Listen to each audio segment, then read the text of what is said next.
Okay, guys, we are live!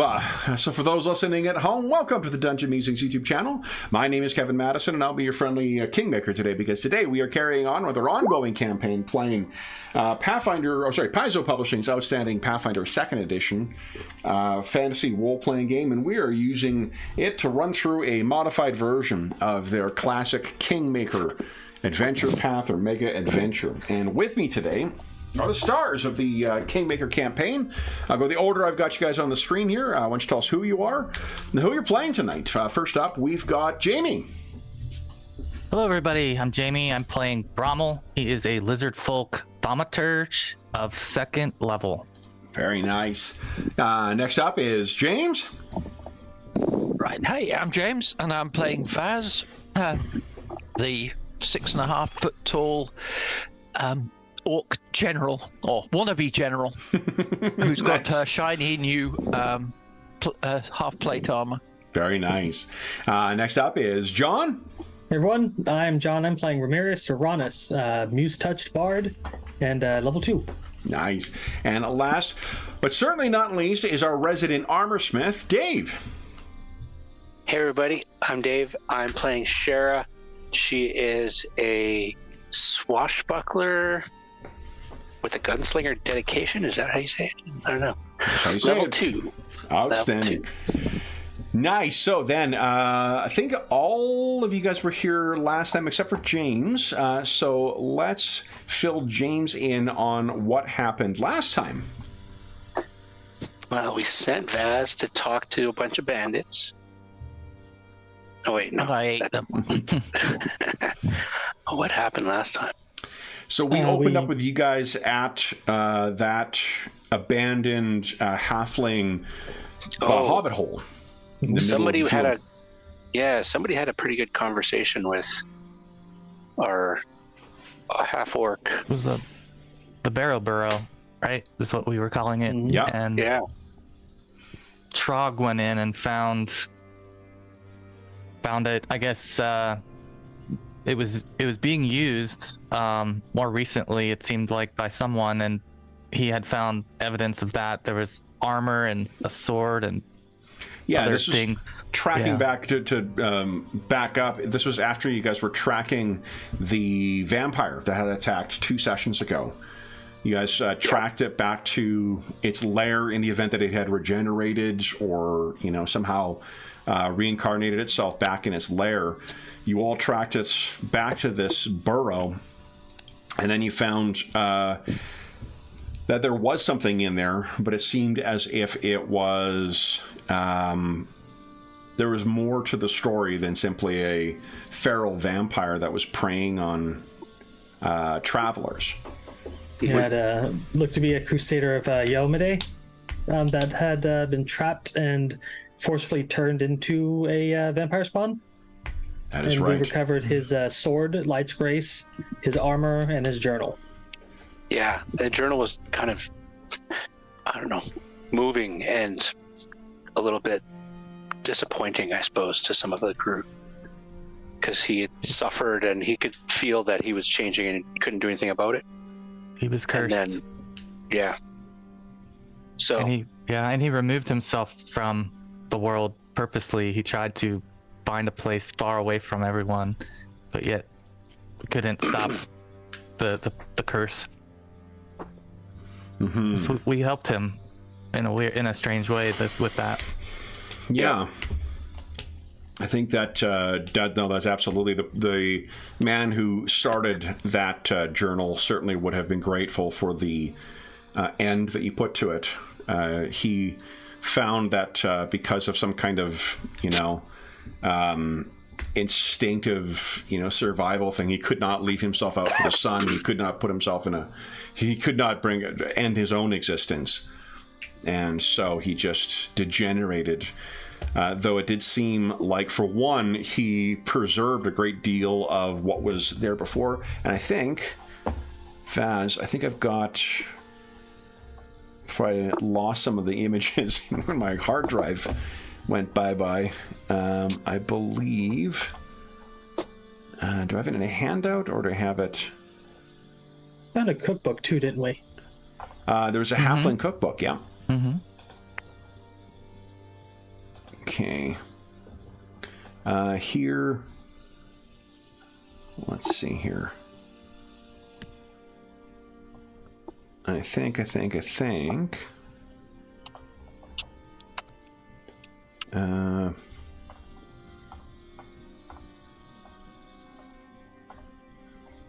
Boy, we've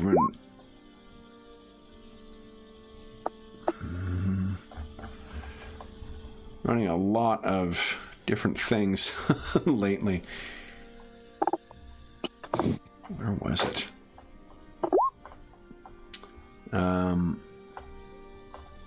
The armor that you have inherited, Vaz, it has the markings of one of the knights of Yomadai, or Crusaders of Yomadai. Yes, and me and you made sure it was cleaned and well prepared the night of. Yeah, and it seemed to have been preserved quite well by the former Crusader. Yeah, I don't know where the heck it is. I've loaded something else in between here, and I have no idea where it is. Maybe I sent the illustration to you, James, already, so I didn't actually have it. Okay. Yeah, I think I saw a... Yeah. So, I'm fairly certain that's what's happened. So anyway, you have that. Remy has taken the sword, the journal. I can't remember which of you decided to keep that, but that was Darwinius. Darwinius, right? Yeah. So Darwinius has kept that because that is it includes the names of some of the other Crusaders. It wasn't just him. There were 6 of them who were slowly preyed upon until only 2 were left. And then he incapacitated Jacob. He killed his companion in front of him, and then he turned him and then let him loose to just be a terror in general. So at the very least, those 6 Crusaders who have gone missing, those names will be able to be placed, or at least their ultimate fates will be able to be identified. You also collected, I think, a couple of other random magic items as well. There were some potions, there was some holy water, there was was there a cloak? Gauze mask? Yes. We distributed them. You said anything not left claimed is going to be assumed left behind. Yep. Yeah, so make sure it's on your feet, James. We've learned from Night Below. No more. Who's got this thing? What happened to this thing? No. The horse has it. Yeah. If it's not being on someone's character sheet, then it is left behind. So there's a sun rod and a smoke stick. There was 2 vials of holy water, 2 minor healing potions, the owlbear claw, the sword, the gauze mask, a thing that gives a limited protection against gas. Oh, the onyx dog, yes. Which seemed to be this Crusader's, the spirit of this Crusader's dead pet. There was the candle cap. You place it on, you shake it, and then it creates a dim light, and the ever-burning torch.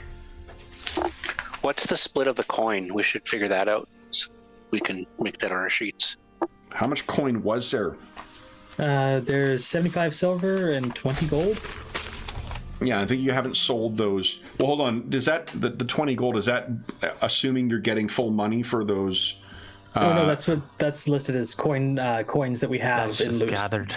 Oh, Yeah, okay, just that's separate overall. from the Yes. cost of those. What do you call it? Okay. Yeah, I try to keep them separate, and I put gold values at the end if we plan on selling them. Yeah. So, I have the Stag Lord silver amulets on my character sheet. okay, perfect. So you've got all those for later selling. So there's 6 in the campaign. So if you want to divide up the cost that way, maybe just put in the Discord what everyone's share is. Okay, Yeah, that I is 45. Go ahead. What are we, 6 when we're whole? Right? Yeah. Yeah. So what is it? Well, I think he's got it. Yep. 45 silvers. Okay. Wow, this is a boon for Brommel. I know. I'm like double what I already have. Man.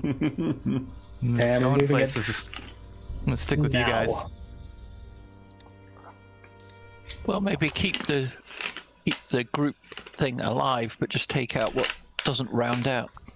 So Oh, that's like one Six. So- silver. Yeah. yeah, it seven was- seven silver each, and then that leaves 4 left. Oh, sorry, 3 left. So, Okay. So 6 sevens are 42. So. isn't 45 and 8, isn't that the share that everyone gets, not the total that's in there? Yes, there's like 0.33333 afterwards. I just left that off. Oh, all right. Okay, Yeah. sorry. Duh. Okay. So that's 0.33 coppers. Yeah, Right. and I'm more concerned about Well, the no, they'd be like less than coppers.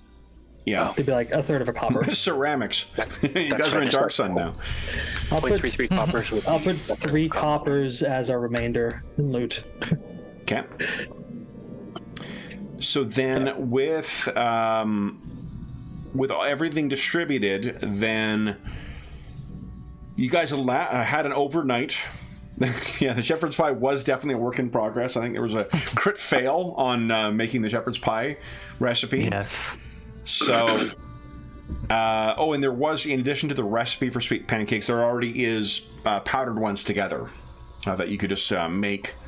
There was that Great. yeah, that you guys had found in the supply thing. And after that, you guys decided to make your way back on the road. And nearing the end of day, you guys, I think it was Brommel who had a crit on his perception check and noticed something up ahead. Do you remember what that was? We had come across a group of travelers who were followers of Desna, and they were traveling with a bard and some children towards Restov. Yep. I think we learned that they were telling us they told us a legend of the heirs of Kaloran. Well, they didn't. believe? Let's just Or is that the bard? Yeah, we'll take them in slow steps here. So the first people you encountered were Varesians, and I do have some. So here is your average Varesian nomadic man and your average Varesian nomadic woman.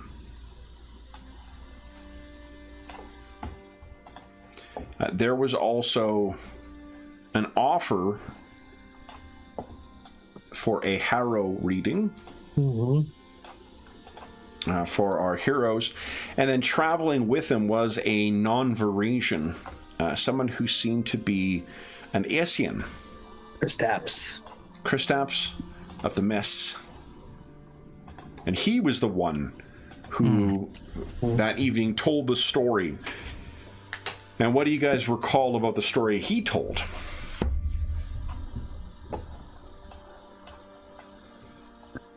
He told you fire about the speakers. fire speaker. Correct. Yeah. Yes. And there were some dragons that were expected to come, and another one. Yeah, the fire that speakers was were said to expected. be the heirs of Kolaran, and Kolaran is the name of a ancient and like long forgotten kingdom that is now in Iobaria to the east of Brevoy. And I forgot to load. Shoot, I had a new map I was going to load in here too. Give me 2 seconds while I do that. Here we go. And what they had said is apparently the fire speakers, this ancient cult set in the Goloshkin Mountains, they had foretold the coming of the Conqueror. And they have told of the coming of the second dragon.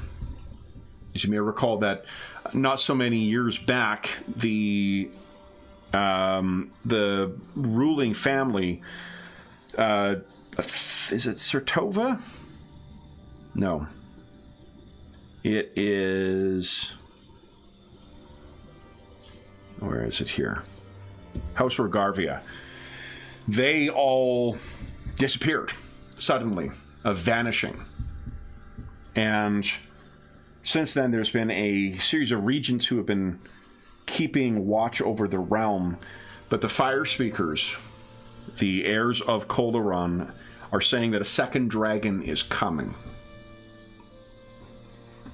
So those who would fancy themselves as a second coming of the Sword Lords best recall the fate of the first Sword Lords when the dragon first came. Ulagor did not take that well. I had to talk him down. Who did not?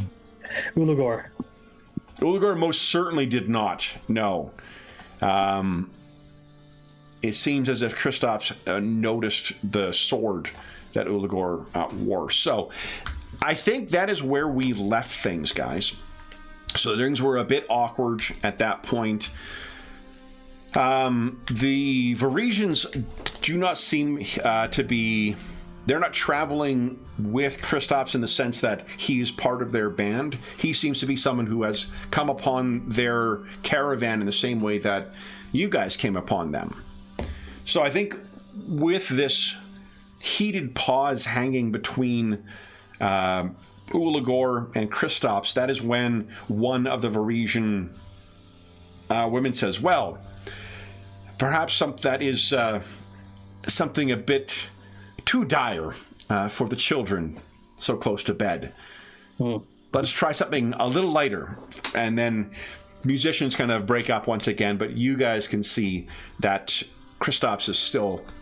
His crystal blue eyes are fixed on Ulagor's reddish yellow eyes. What do you guys do? I think at that point, you hear what sounds like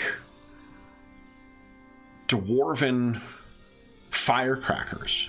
Something, a single explosion that kind of startles everyone except for really most of the children. Almost as if they are used to this sound. Oh. So, Shara, I'm going to assume that you're going to... Let's see what the hell that sound was. But what is everyone else doing right now? The night is coming on. You have a safe place to rest. I'm going to check out that sound. Okay. Yeah. I think Remy's still hoping Ulagor doesn't get the urge to attack our friend bard guy. I think, didn't Ulagor and Remy have a moment at the end of last session too? Yeah. Yeah, so, you guys had a little private moment. Oh no, Ulagor and Trog had a little private conversation at the hovel. Yeah, but we don't know about that. Yeah. But yeah, Remy, I think Ulagor has walked over with you, almost like he seems to be accepting you guys as actual companions. So Remy and Ulagor are off cooling down. Vaz and Brommel. One thing that is prominent here, Vaz, is the display of veneration to the goddess Desna, the goddess of travel and the roads. Also, the god to whom Brommel offers his prayers. Yeah, and I think that's where Brommel would be really trying to spend some time with those other followers, learning about their travels, learning about their intentions when they get to Restov, as well, and maybe just enjoying their company, and Desna's blessings having brought us together. Yeah. Well, and I mean, what they say,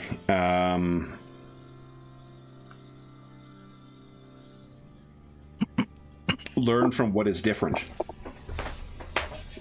So, Brommel, you are welcomed over to where it seems like someone who maybe everyone has some kind of little, like, piece of jewelry or a stitching on their vest or something that marks them. But there does seem to be someone who has more of what you would recognize as the accoutrements of a priestess of Desna.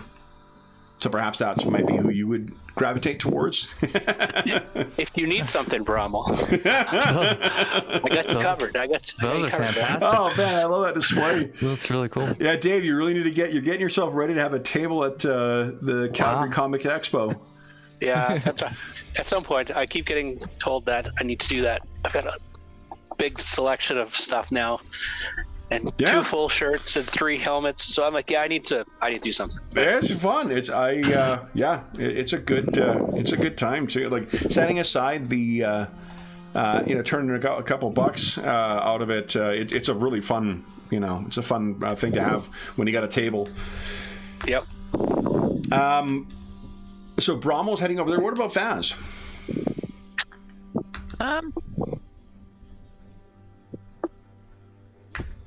I think Vaz will just be messing around with her new armor.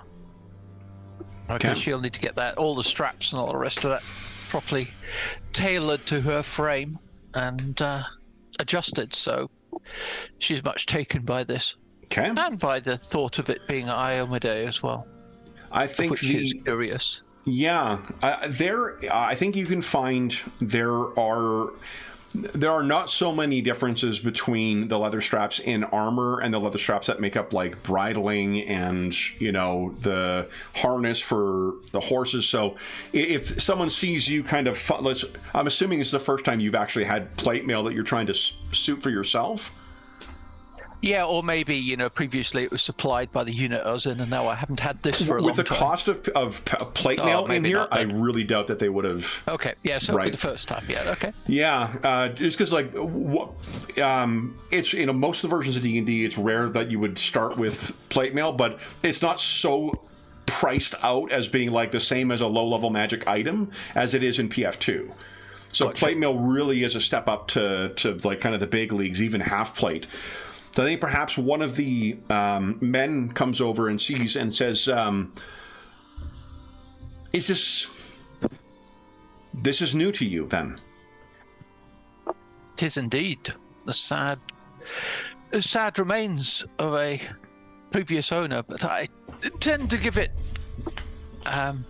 show respect to it by using it well in the future, as the owner might have wished. I have no doubt. It is all new to me. Well, this is certainly no parade plate. This is something that it is very fine. You have no squire, I take it? No, I'm a lady that does things for ourselves. With a chuckle. He kind of grins and says, but even surely a lady needs someone to attach things for her back.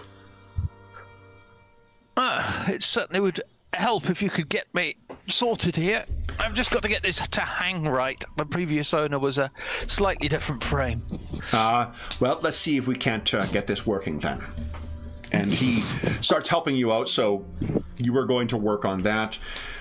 We'll go reverse order. We've got everyone. So Brommel, you head over and you can see someone is setting up effectively like there's a table that's been brought out of one of the carriages, similar to the woman on the right, where there's a proper, like, it's set up almost like it's a little shrine, a portable thing that's being set up. And she looks and she says, "The Song of the Spheres upon you." Thank you. And she the same gestures. To you. Are you familiar with the faith of Our Lady of the Stars? I do follow the lady, and may not know all of her customs, but I'm always looking to learn as she guides us. Then perhaps we might speak while we prepare. The Song of the Spheres is not one for formal churches, but we feel as travelers to be traveling in dancing to her tune. And we like to give thanks every evening to this. This may be a more unconventional way of offering thanks than you are used to. But as the song says, we learn from what is different. I think it would warm all of our hearts. So then she invites you.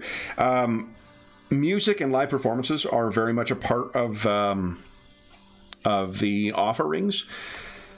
And what you find is that there is also the way that she particularly offers is they have their song and whatnot, but she has been working on a kind of like something halfway between a quilt and a tapestry, something that is almost like a fabric scroll that includes embroidering that sort of tracks their group's travels, a way of kind of collecting the history of these people in a very artistic form. Wow, this is a wonderful tapestry of your travels. This is very impressive. And it's just, am I able to interpret any of it? some of it, yeah. Like it definitely, from some of the more recent stuff, it seems as if there are darker colors in some that would suggest a passage through the kind of shadowed realm of Ustalav. There are references in here to strange barren landscapes and odd-looking, perhaps golems or other constructs that may, with your esoteric lore, you may have heard of some of the wildly exotic things that can only be found in the land of Numeria, the land of falling stars.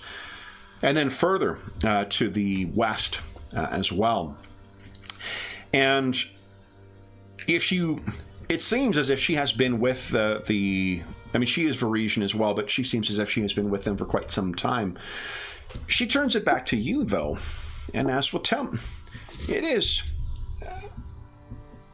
The Song of the Spheres is heard by travelers from all walks, but I've never met one of your folk who follows the goddess of travelers. How did you come to hear her song?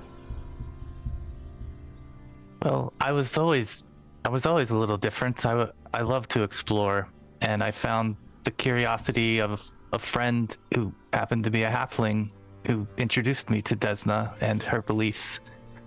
I was just taken by it and began to follow her and her guidance and the stars as she instructed, and it's led me to this fine party as we now join you and head to Restov. We seem as if we're meant to have come together. She's nodding her head, particularly at when you were telling her about meeting your halfling companion and hearing about Desna, and she says, it's as if a song you've known your entire life, but have only just heard for the first time. Is it not? That's a wonderful way to put it, my lady. If I might be so bold, are your companions devotees of Yomadai? I believe not. However, I've not pinned them all down quite yet, perhaps, on their beliefs. Well, I see and she gestures over at Vaz, who is currently having this elaborate plate, a setup on her. And she says, "Why, I see that some of your companions wear accoutrements that seem to be connected to the followers of Yomadai." Remy's sword she would gesture to as well.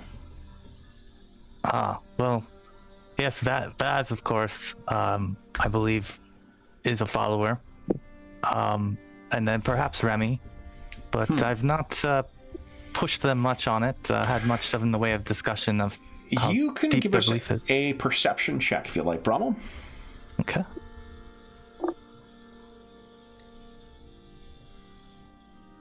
Nat 1. You want to hero point that? That is wonderful. Yeah, I'm going to hero point that. Starting off strong. Oh, Okay. my. The thing is, you actually only needed... you're beginning to put two and two together. She's asking about, are you guys followers of this stuff? Or, because if you aren't, then what might your lot be, who all happen to be wearing a bunch of mismatched things from, or assuming a set that has been broken up among the party from one devotee of them? Right. Yeah, I kind of got the sense that maybe she's trying to put us onto that, and so she hasn't heard anything about where the armor came from. No, I don't think you guys have volunteered that as of yet. So she may be asking. I mean, everyone would know, especially if she's traveling through Numeria and Usala. They probably came across the Crusaders heading up to Mendev to participate in the Mendevian Crusade. Our campaign takes place before the World Wound closed. So they probably passed a lot of people wearing very similar armor. So she may just be curious of, like,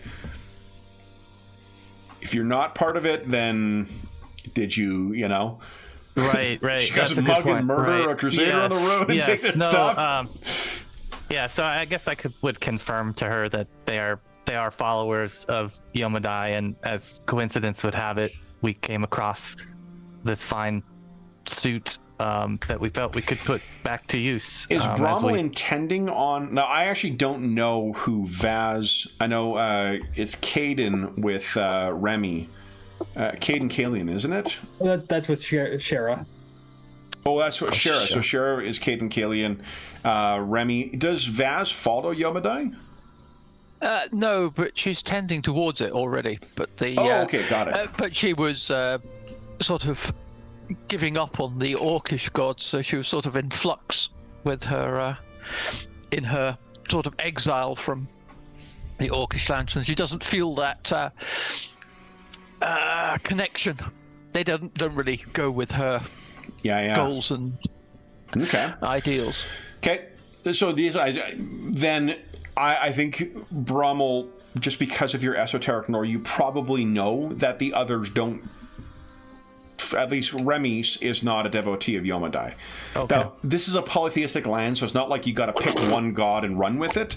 Unless you are part of a church or you're part of a martial order or something like that, you probably, or a champion, you probably don't have just necessarily one god. But the people who would wear the kind of armor and the kind of weapons that the guys are wearing, they would be followers of one god. That said, I mean... You know how you came upon these things, and it doesn't sound like she is accusing you of it. She seems to have assumed that there is a reasonable explanation and is sort of working her way towards letting you offer that. Yeah, so Brummel would be pretty forthcoming about, what's going on there, and what we had found. So what do you say? That, we had come across a creature in the night, was disturbing and mysterious, and attacked us, and after its defeat, we searched high and low and found a quarters where it seemed to have left some treasures, including this fine piece of armor. And Vaz, being someone that has some, interest in Yomedai, seemed like the natural wearer that we should choose. And she listens. I'm assuming you're filling in the whole, like, finding the unicorn on the road and going back and the weather coming in and all the other crazy shit that led up to it. I think he'll go all the way back to and including Oleg's trading post, the unicorn, and through to the Barrowborough. She is just, from her expression, she does not seem to be doubting anything that you're saying. And she... Tell me, if you are in the rush you say to get back to Rostov, I'm assuming you were candid in like, oh, we got to get back to Rostov, before the end of the month. Or perhaps you guys dropped that in passing when you were, getting to know them. She says, then what prompted you to follow this thing back to its lair?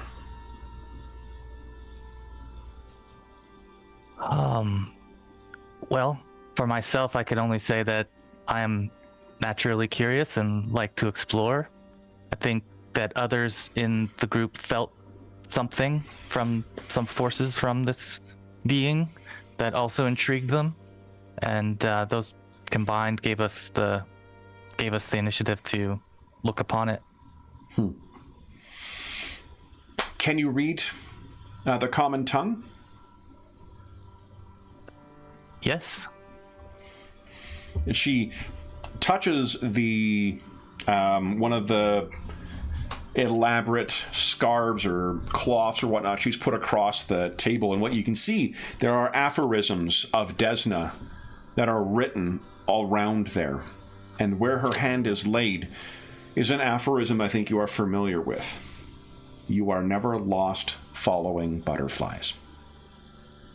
And she says, truly the song has taken you into such places. And you can always picture, you look over and like Vaz has got, like, say, just the breastplate on and maybe like the shoulder, pauldrons, and it's starting to move it around. And it looks like it was made for her, and she nods and she says, it seems as if Our Lady of Fate intended for that tool to be put to a divine use. I believe you are right. One day our tapestry will tell that tale as well. I have little doubt. Then, we'll go and get set up now, and she helps you kind of grab your... she asks you to help with some of the other things. They're getting ready for the kind of evening, performance. They've got some really incredible little, like... there's a very relatively simple mechanism inside these, like... lanterns, and they must have, it's an oil lantern, and they must have something in the oil to give the flames different colors, because there is like a violet color coming out of these very gentle moving flames, and when she gets things moving, there are holes that are revealed and go away that create the illusion of lights and butterflies that are sort of flying around and flitting around the camp. Remy, you have been, you walked over with Uligor, who is fuming, and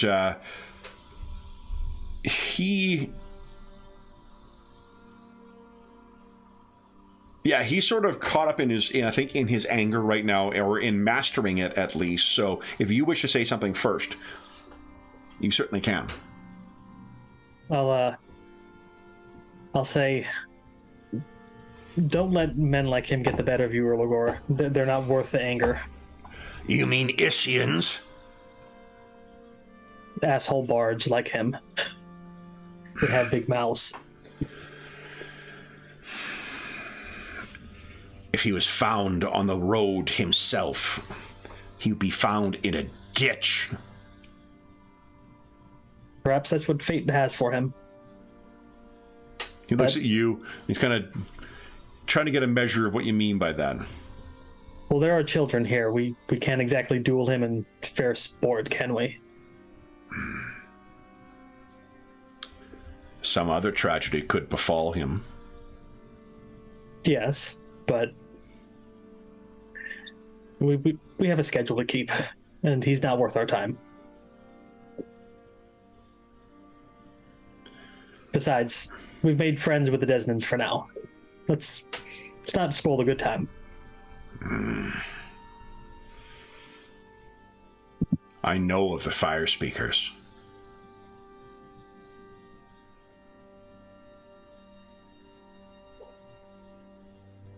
What do you know of them?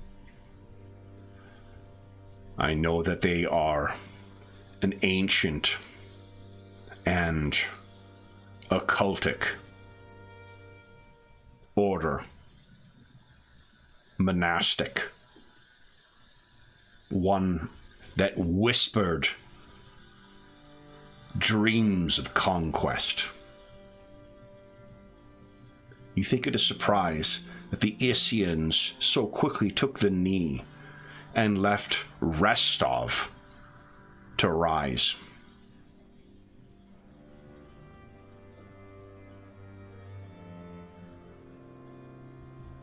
No. I always think Isians have ulterior motives.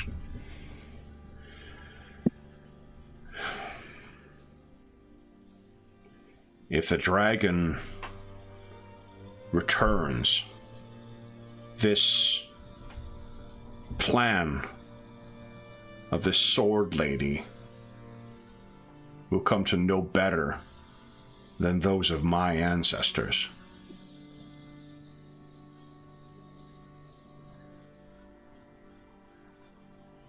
Well, if we do nothing, it'll happen anyway.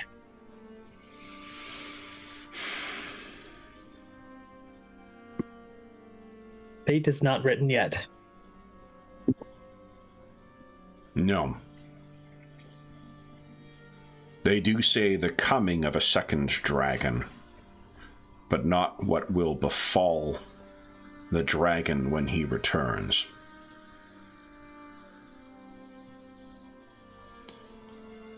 If you, and he looks back at the others, Vaz getting set up in her armor, Brommel, talking to this Desnan priest, Trog, and who else are we missing tonight? And Drawinius, sitting down and interacting with the kids or the dogs.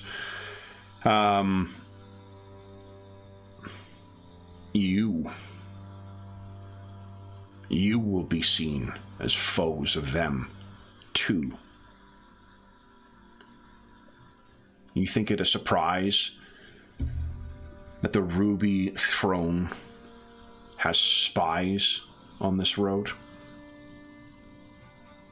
No, but I'm not sure what worth they'd have spying on us. We're nobodies at the moment. You're somebody, but... My ancestors were somebody. And what it got them was a charred grave.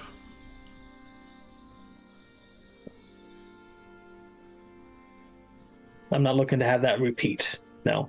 If we are successful and we grow powerful, we have much to defend. So, strength in numbers. It is foolish to face a dragon alone. Remy will look over at all of his companions, kind of like following Ulagor's, gaze. I think given enough time, we could take a dragon.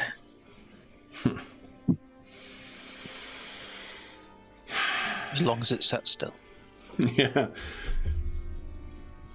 Thank you, Remy. We'll clap him on the shoulder and says, "Hey, what are friends for?" Friends. I hear tell that the Varisians make a spiced wine.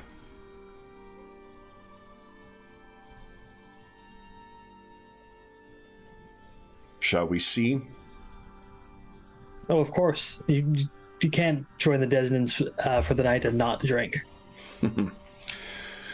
Come. He gets you and leads you back towards where the rest of the actual party has now got up once again too. And Kristoff's has not like retreated. He's back to just seemingly being part of this, playing along with everyone else's, joys. But you can feel his gaze, right? Like if you make eye contact with him, or you can feel him looking at you. It's like a sudden draft coming in from an open door. When you could feel it on you. Remy's making a pointed gesture of not looking at him. Okay. There's no way to treat somebody who gave you 2 coppers. Yeah. So, you guys rejoin, which means we turn now to Shara. So, Shara, you make your way over to the sound of that explosion, or the crack that was going off. And as you sort of walk through the wagons, what you can see is there's a group of 3 young Varisian men with a small, maybe like a folding table set up. There's a box set upon it, and there's a bunch of, like a bag of something spilled across the table.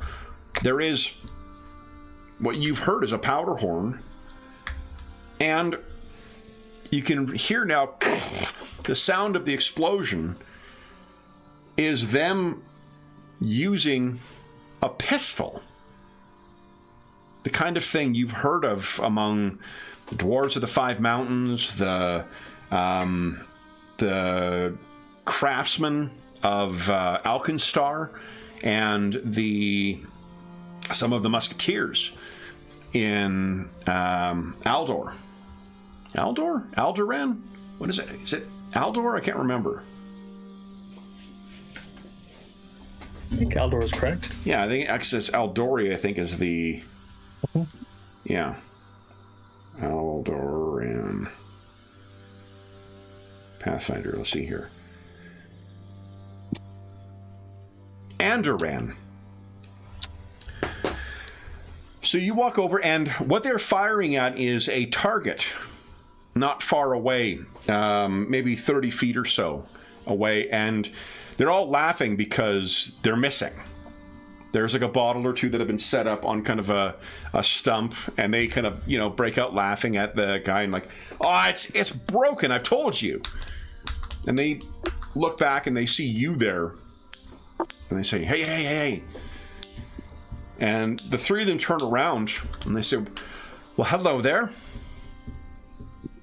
Hello. Enjoying the festivities? Or what have you got there? Oh, and one of them says, oh, you wouldn't know. And the other one says, well, hold on. And he holds it up. Do you know what this is? Now you can give us, what kind of lores do you have? Accounting? Yeah. Accounting? So give us a society check then, please. Yeah, I have society. Okay. Oh, Ever gets a hero point, by the way. Woo-woo. I've been real stingy with him tonight, my goodness. All right. So yeah, you would know, not only is this it's a pistol, this is in fact a very specific kind of pistol, favored in Andoran and among some of the more technologically adventuresome in, I think it's Taldan. This is a dueling pistol. She's like, looks like you've got a Taldan dueling pistol, maybe? That's what it kind of appears like. They all kind of look at one another like, what? Black powder horn, some shot. Well, yeah. And the one who was chirping off at first says, well, a lucky guess. But I bet you can't shoot, though. The pistol, or she'll whip out her hand crossbow? Okay. So that shot, and she says, "Oh, that." And the other says, "See, I told you. She wouldn't know what she's... she wouldn't know the right end of one of these things."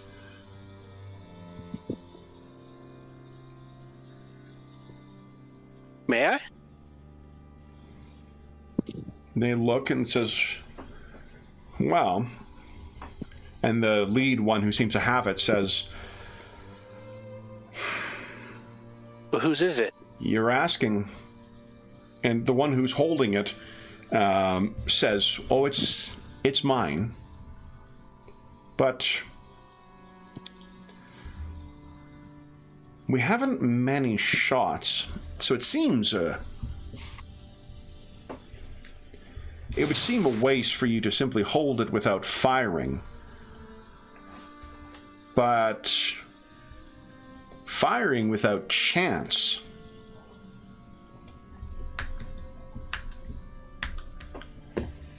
Let's do this. Or a game, perhaps. A game. And he kind of looks and says, "Yeah, go on. Better. And he says, "Well, I don't know if she really is... She is a traveler like ourselves, but clearly is not traveling in the luxury of the means with which we are traveling. I would hate to take advantage of a pauper. But since you proposed it, my lady, why don't we do this? 5 shots.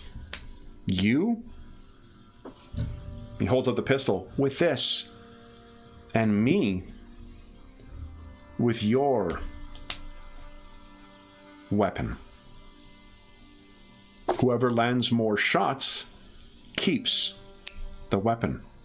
They're kind of, "Oh," talking about this. Like, "Oh, there's no way she'll do that. She's broke. She can't afford to do that. Look at her. She's doubting it already."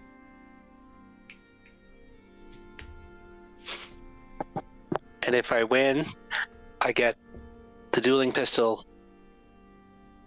the remaining shot, and the black powder that you've got there.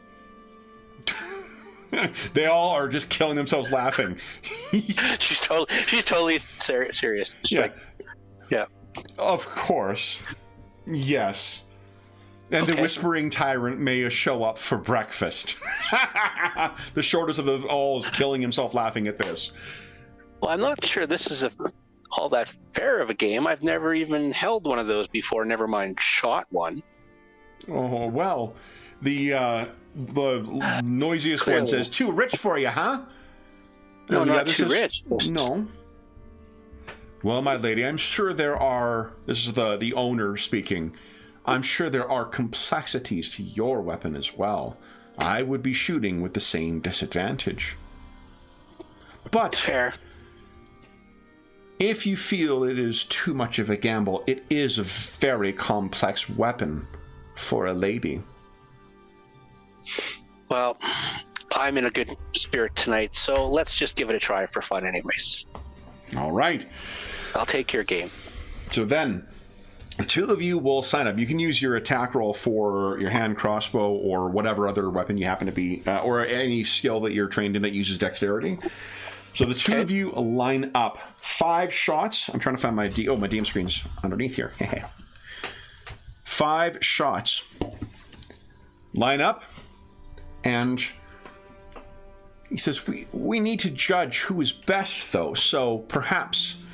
And they look around, and they say, "I know just the thing." And one of them disappears, and then comes back with a oversized dress. And he props the thing up, kind of scarecrow style, a little ways off with a piece of like a piece of thin wood or something in it, so it'll give the thing form. There we are, my lady. Closest to the heart, then. Best of 5.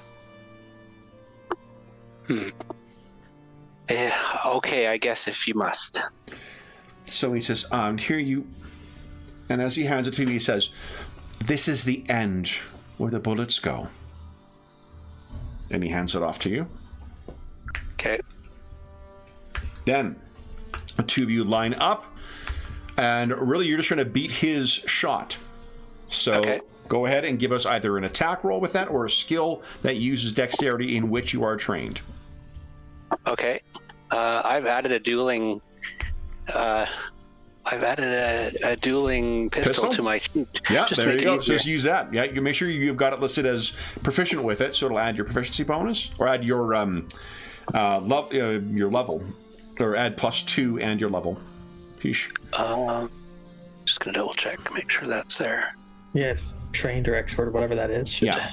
So yeah, the X rank trained. Yeah, so it should be a total of +7 to the attack roll. Is that right? Okay. Yep, looks like it is. So go ahead and make your first shot.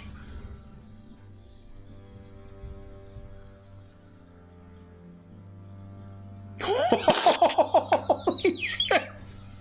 then I think she'll quickly powder shot pack it and be ready to go before he's even ready to load.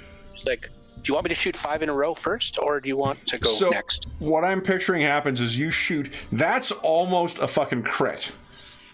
So you hit, and then your shot fires, and it splinters the arrow and hits more true, and they're all kind of like...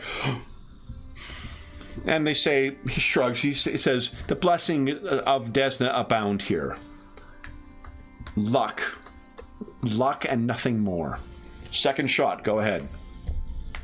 Okay.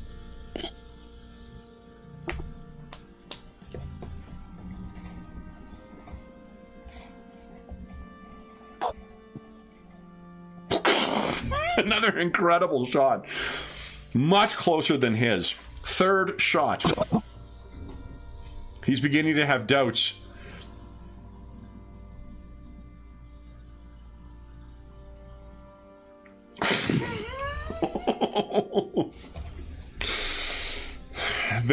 One of them kind of whispers to the other guy, like, I can't beat you now. And he's like, shut up. And he's loaded the crossbow once again. Okay.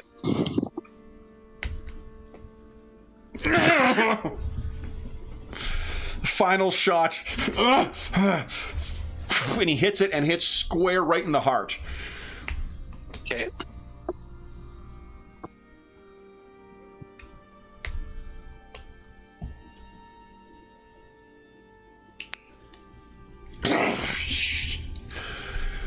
Five shots, each of them closer to the square target in the middle. He looks and just throws the crossbow on the ground. And he says, "You tricked me. You tricked me." And you can hear then from somewhere in the back, a matronly Varisian woman says, "You tricked yourself, fool." And he looks over at her and he says, "Give the woman her prize and clean her crossbow." And the way that Sharon nods to the lady and then to the boys. She's like, "I forgot to ask. And is there a holster for this?" You know what? Tell you what. If there's a holster for it, I'll gladly trade you the holster for my hand crossbow and the 14 remaining bolts that I've got. he turns it to say something, and the woman interrupts, saying, "That will be a fine gambit. It is, in fact, a quite tasteful one, much more befitting to someone of your frame, my lady, than to a grown boy." And he kind of collects the holster, and he and the two other companions, they sort of, slough and they go off to go and collect this thing. And she steps forward and says, "The Lady of Fate has worked her ways once again. I am so sick of the noise of that damned thing. Shara's like, I'll be happy to take it off your hands and Please put it to do. good use. So what you know, you may see this already in the information about the dueling pistol, but one of the neat things with the dueling pistol is not only does it have a really respectable range increment and a decent damage, it actually grants you +2 to concealing it on your person. Uh-huh. So you will have that, and I can't remember. I haven't. I did not look up the rules for the holster, but you'll have effectively like a concealed holster as well. So you'll be able to try and conceal this thing on you, and have it as a surprise when need be. And you've got 20 rounds with it right now, and it seems like those will be relatively easy to pick up if need be. And there is a beautiful wood varnished case that he has maintained in a very, very nice order. So if you wish to keep it for display as well, or for any kind of keepsake purposes, clearly this is a very wonderful contraption that was intended as a very special gift for someone. Definitely makes you wonder how it ended up in the possession of this person. Actually, Shara's going to ask the lady, how did you come across this? This is not something you see every day, or most days. Oh. As one who has just won her prize through what some would call trickery, I would hope that you would not be so offended to learn that it came into his possession the same way. It sounds like the pistol has tricked its way into my possession, and we'll call it there. I prefer to think that it was making its way to you. Indeed. So she squeezes... she says, indeed, a star cannot see its place in the sky. Now, we have, with that cacophony finished, we are ready for our thanks to Desna. Would you join us? I would certainly join you, and I will bring some cheers of Caden along to this lovely party. We can give thanks to many who have brought us here. So you go out and rejoin, and I think by the time you're back, and Remy and Uligor have rejoined the group as well, Brommel has come and sat down with everybody. Vaz is now fully kitted in her regalia of a Crusader of Yomadai. How And he goes, looking good in that, Vaz. How is Quite Vaz striking. feeling? All right, she's busy jogging up and down in the new gear, so everyone else can be amused by seeing her doing exercises and doing laps. So she's good. Excellent. So she has, now fully suited to her size. This armor. Oop. Okay, here it is. So this.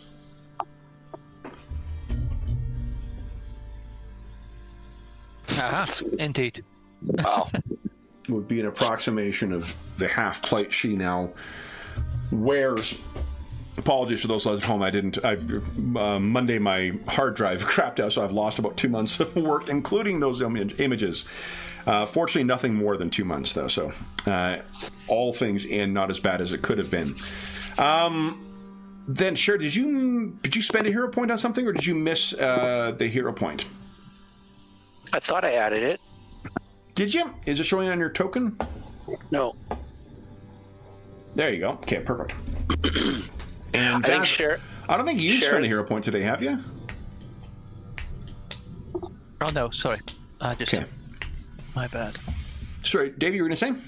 Yeah, I was gonna say, Sharon's like walks back to the group, and she's probably adjusting the belt for the holster on it because she's gonna get it into a position for like be able to draw it comfortably, and it's I don't know, just it's very new. So she's like draws it, spins it around, twirls it, puts it back. Yeah, she's also showing off, but she's Yeah. Hey Awesome. Remy, check this out, Brahmo. Look at this. Wonderful. It seems like more than a toy.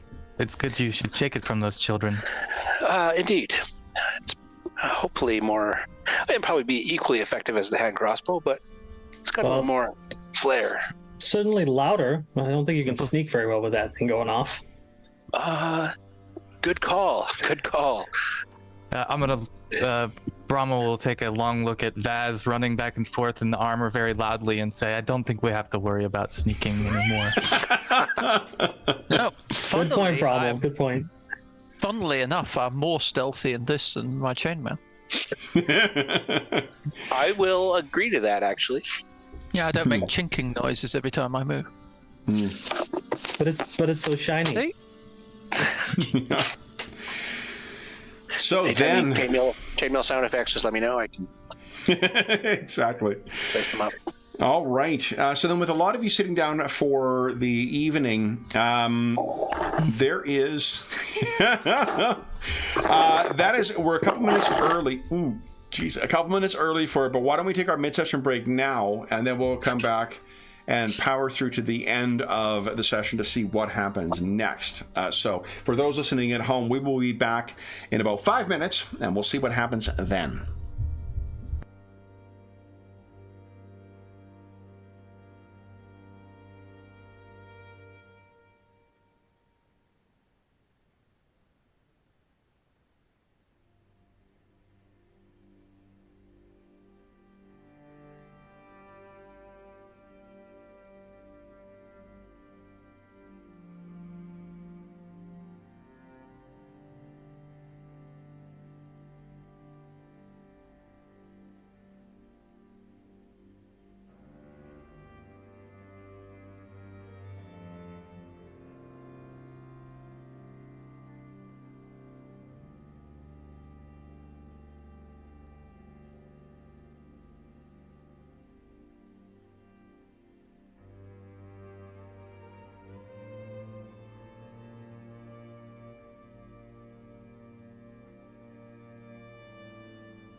I just saw Jamie's message. I was going to say, I think it might take a minute or two extra for him to get back. Yeah.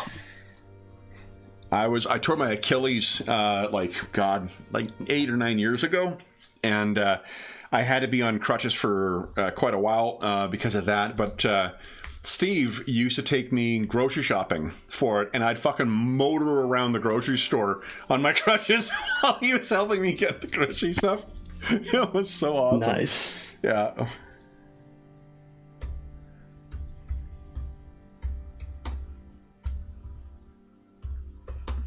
Here we go. I like I'm yawning too much on camera. I don't think so. No. I haven't noticed, at least. No. I try to stay muted when I'm doing that. No, I think for Friday night, Jeff is often quite tired on them too. Go.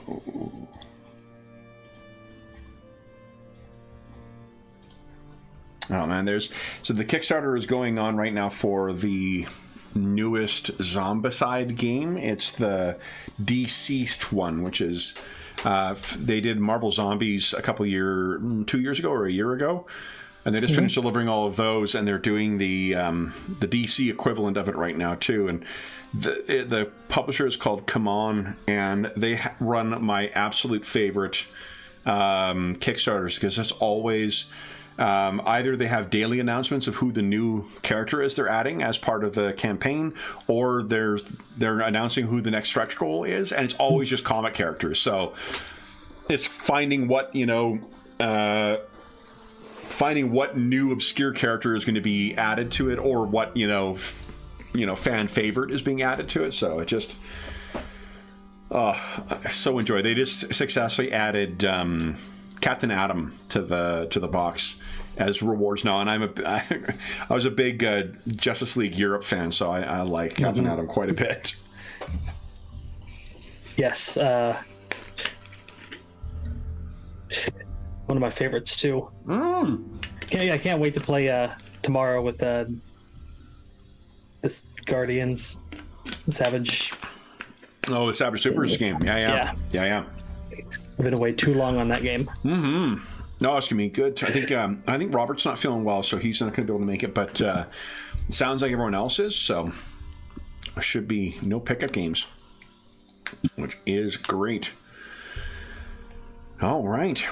Even an extra couple minutes, he still got here before the other two. We were chuckling, Jamie. I was thinking as away. I'm like, I'm gonna give a little extra time here because I remember. I appreciate it. I don't have a bathroom on this floor in my office, so I have to unfortunately go down the steps, which is the hardest part right now. So. Oh yeah, I was telling John I tore my Achilles like 8 or 9 years ago, and I was on crutches for like 3 months or something. So I sympathize. I remember what a pain in the ass. Yeah, just gotta budget in a little more time for everything. Oh yeah, well, at the time too, like I was already a practicing lawyer at the time too, so like trying to figure out how you're gonna fit a suit over the, like I was just showing up in jeans that I had cut a leg out of, and I was telling the court like, look, the court's just gonna have to be okay with me wearing this mullet suit, because I ain't ruining a suit just to wear pants to come into court. All right.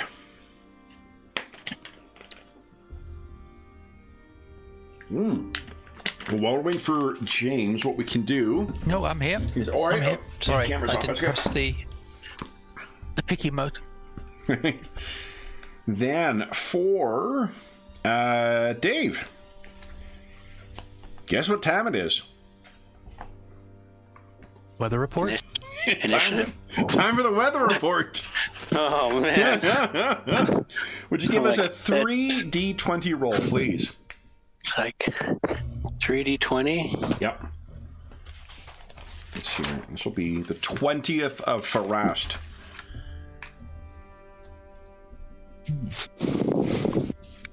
Okay, a 15. Ooh. So.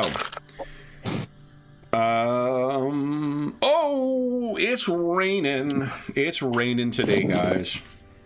The weather is not any colder than it was before. And someone has their mic a little too close to their mouth because we're getting some sounds from breathing. Let's see here. And there is no inclement weather event, so it is just a matter of it is raining today. So, rain will be coming in as you guys are wrapping up for the evening. Is there anything else you guys wish to do or talk about or engage in before you guys call it an evening? Could we get a harrow taken or from the? You can, yeah, absolutely. Let me grab the harrowing or whatever they call it. Yeah, harrowing, absolutely. Totally want that. Good call. I mean, how often are you going to meet a bunch of Parisians on the road? John is very this is a common kindly occurrence. justifying yet another purchase for me with the Harrow deck, the newest version of the Harrow deck they released. Oh, so cool. Yeah, it's really neat. Okay, I need to make some room here, though. So a harrowing. So what we need to do, I was reading about this, and then I just got, it was quite busy the last 2 weeks. So I was not able to do a harrowing for you guys. There's also some interactivity that comes from it. So here's the first thing we need to do. As you sit down, and let me bring our harrow reader into full focus here. We'll move these guys to the side, and we'll move her right up into frame here. Whoop. Got some intense eyes on her, didn't she? Really does, yeah. All right, so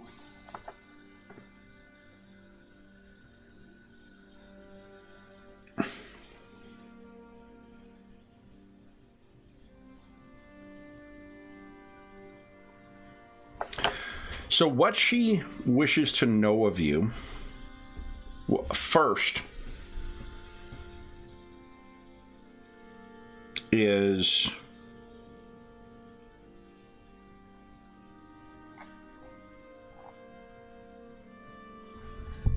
whether your questions are of honor, of trouble, of pain, of secrets, of trust, or of love. Definitely going for honor. Honor. Okay.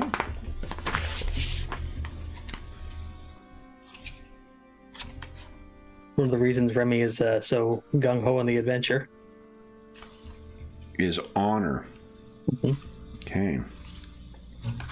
So I got those.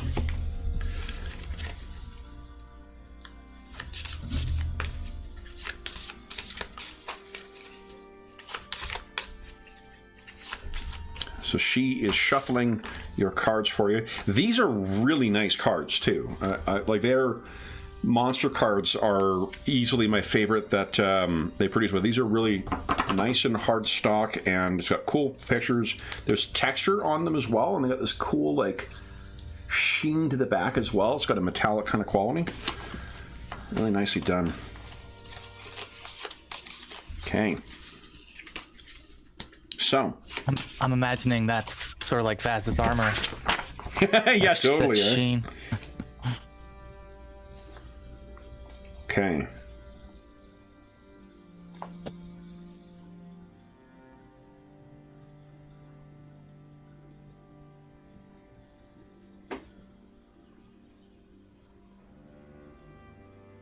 So first, we must learn,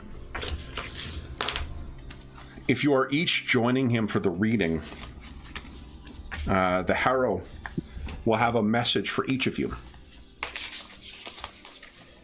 Yeah.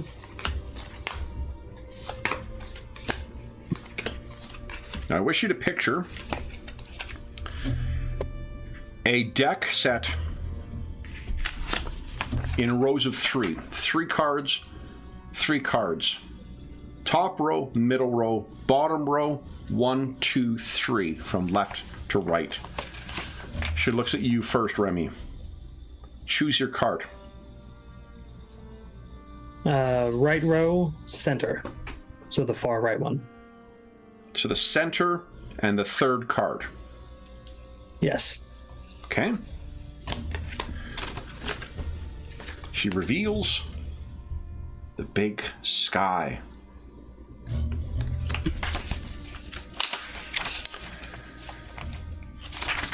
What she tells you about this is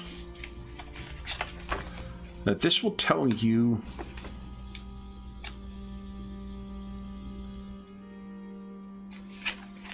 about your role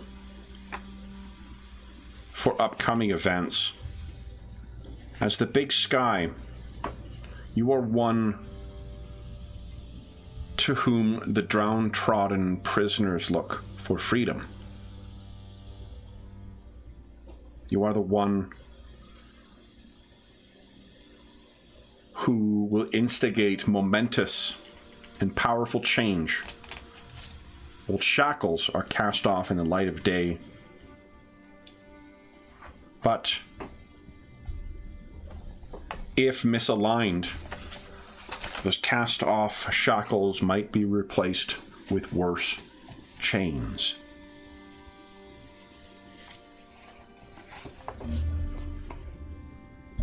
Who is next to see their role?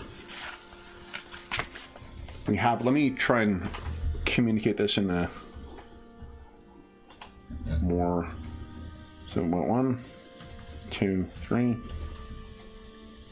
4, 5, 7, 8, 9. Picture those as roles. One of them has been taken, the card that would be number 6. Brommel, Vaz, or Shara. You wish to have an insight into your future.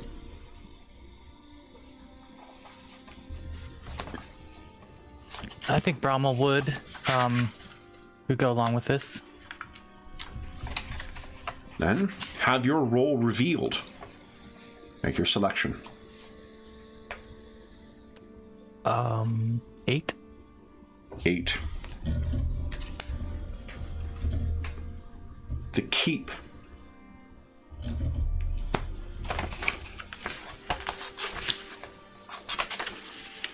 And the events that are to come.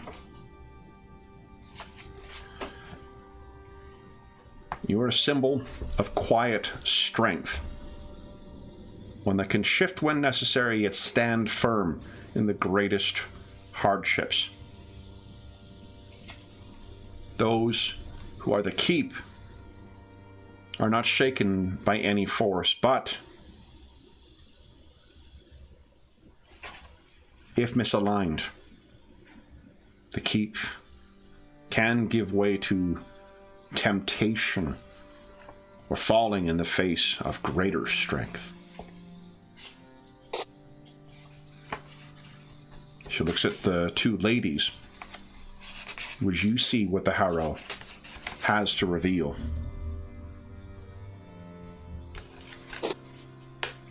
I don't hold with these things. You go on with it. I make my own future. Come on, Vaz. No. I'll go with number 3, please. And she slowly turns over. The Fiend.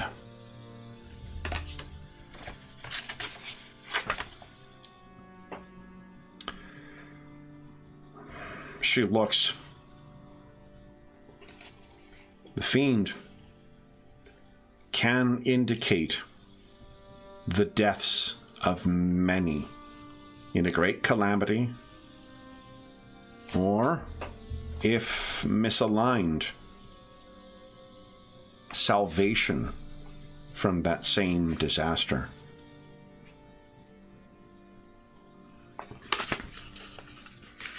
Salvation and damnation turn on the Fiend.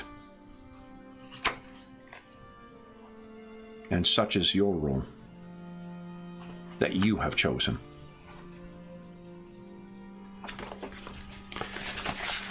And then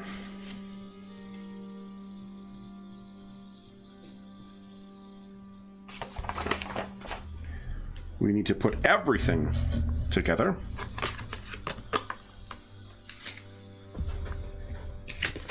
And we will see your spread. Vaz has gone off to exercise more in her armor.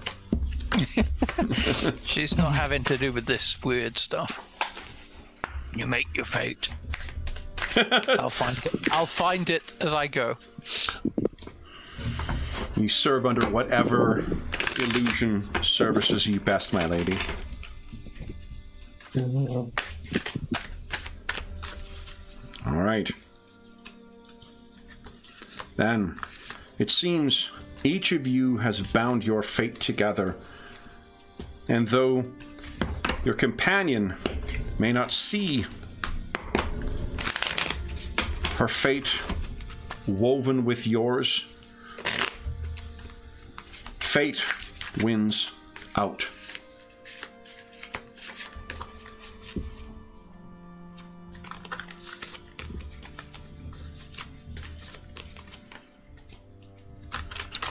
Then, what we will now see is your past, your present, and the road that lays before you. By reading the Harrow, you bind yourselves to this. You each have your role in what has come, what occurs, and what will be.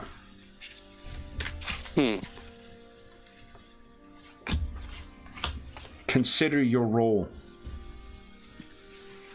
as the Harrow reveals.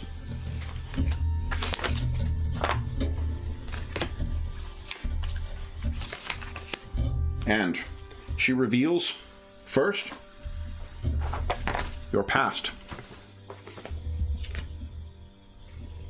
The Silent Hag.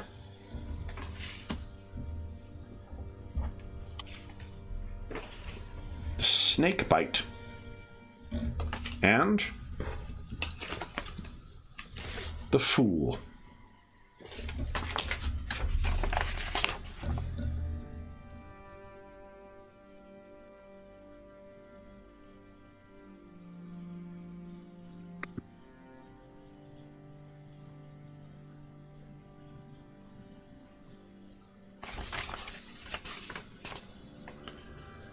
None of your chosen cards have been revealed by this.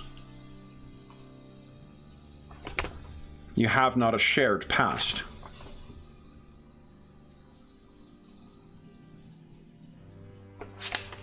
None of these reveal themselves in their true placement or the reverse. Then,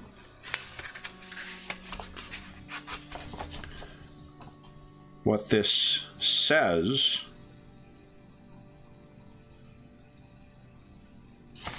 the Silent Hag sees, though silent, into the hearts of all she meets. The snakebite is a poisoned weapon, not all of them physical, and the Fool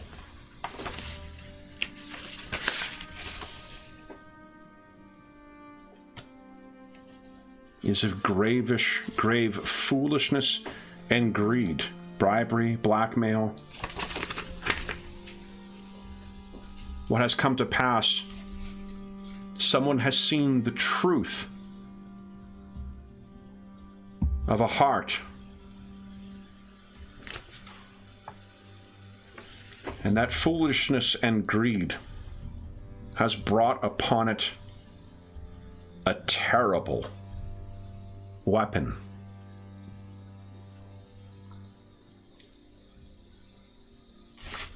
Does this mean anything to you? If so, contemplate your role. Your present. The desert. The survivor. And the keep.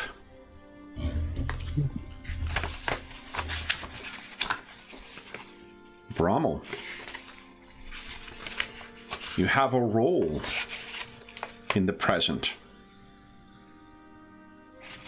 Something transpires that will be of importance to you. The survivor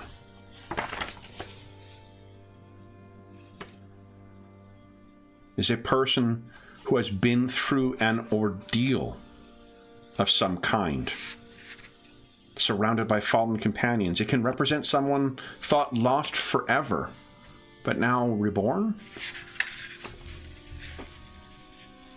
And Shara looks at Ulagor. And the desert Looking at him. is an environment so bleak that none can survive it without aid. A journey to across the waste can lead to great things, but alone, the deserts can be unforgiving.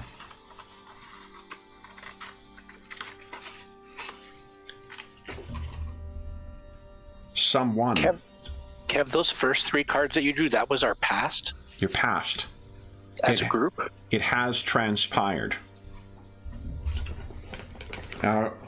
What you found was the Silent Hag, the Snakebite, and the Fool as your past. The Keep, the Survivor, and the Desert. Present. There is someone upon whom much depends, making a perilous but potentially fruitful voyage. And you and your role, looking at you, Brommel, will play a significant part in its success and your future. The Queen Mother. The dance. And the publican.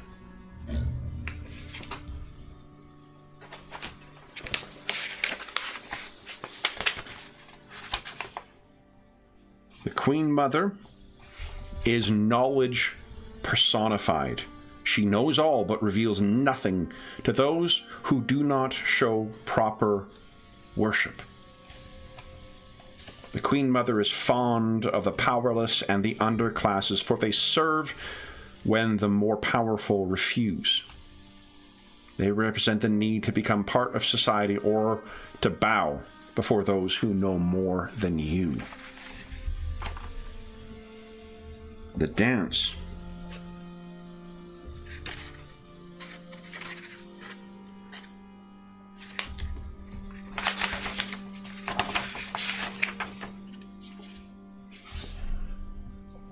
Is a rich and delicate framework that, like the universe itself, requires everyone within it to abide by its rules lest the entire construct collapse.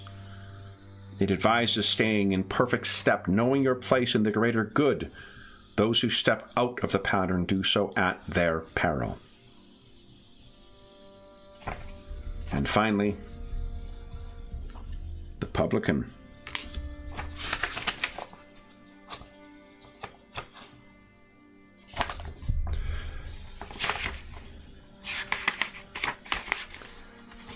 The publican, both the Queen Mother and the dance, though they are misaligned, they should have, where the Harrow has revealed them,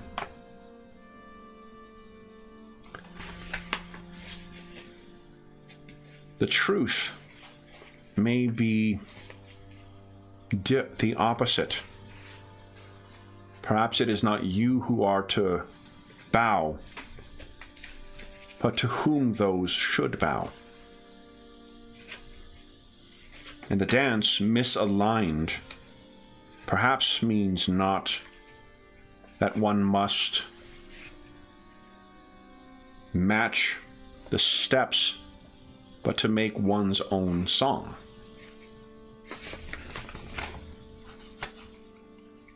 The publican is placed, and it represents fellowship and camaraderie and a place of refuge for those in need.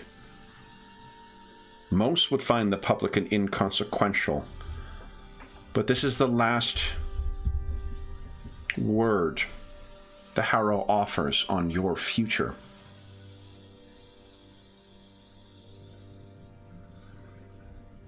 This insight may dictate the core of your future. Fellowship,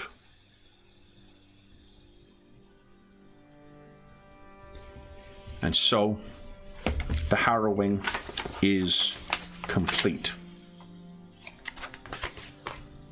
Your past, your present, and your future revealed. And she, with great flourish, collects up the Harrow cards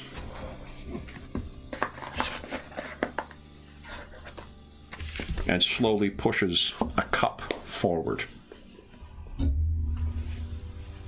Remy, he gives her a slight bow at the tables, like that was impressively accurate for a telling. And he reaches in to his coat pocket and pulls out a silver piece, puts it in the cup. Okay. She nods in gratitude. Rommel will offer the same and thank her for her reading. She nods as well. Shara steps up and drops the silver, looks at the others, and drops a second silver. Not that She it's a nods as competition, well. but it's a competition. So, Remy drops another one in there. Raises an eyebrow at Shara. It's like, come on, man. so Remy's got this inner core of like rising to challenges. It's part of his devotion to Kyrgyz a bit, so he can't help himself. then, having heard their harrowing, how do each of the characters respond to that for the rest of the evening? Is it something that sticks with them? Is it something they discuss, or do they keep it to themselves and enjoy the light frivolity of the Parisian camp? Remy's pretty contemplative about the whole thing. They started on this whole thing to make a name for themselves, and they've had struggles, in the desert until they all learned to work together as a team. Things got easier, and then we've met somebody with shady background that we've befriended, and we're taking him on a perilous journey to our future. It's surprisingly accurate. So he's like, well, you should expect this from Desna. She, the tapestry and all that. Yeah, Brommel was, the same feelings as Remy, but maybe also now feeling a little bit cautious about the Hungering Sword, and how he may be connected to the snake bite and some of the other parts of the Harrow, but then also feeling a sense of responsibility now for being connected to the present and the keep personally. So I think those would be some of his reflections as he stares at the stars this evening. Shara, what does she feel about, was it the Fiend? Yeah, she's with the Fiend card and with what we're doing, she's wondering if bringing the Hungering Sword back is really the right thing. And so now she's having like some like a little bit of doubt. She's like, I think we're doing the right thing, but what if this causes some sort of big problem? What if it does all sorts of damage? What if, oh man, what if Ulagor's not the one? And so like, yeah, so she's just kind of like trying to hold to the course, but now she's got doubts because she's seeing there's duality in a lot of things, and before she had this nice clear path to her that like, hey, yeah, we're gonna bring Ulagor back, everything's gonna be great. You share that with the group? No. Okay. No, she's just sitting on it for now. Remy's gonna bring her one of those spiced wines and say, you know, we're all honoring our gods tonight. Here. Hey Vaz, you missed out on the best horroring ever. Superstitious lot. What has... She's pondering. Sorry? Oh, she's pondering instead on her armor again, but in a different manner now, because she thinks about, you know, shattered dreams and intentions of the previous owner, and how fragile one's goals can be. And can she do better than the previous owner? Mm-hmm. Has she spent time with the journal?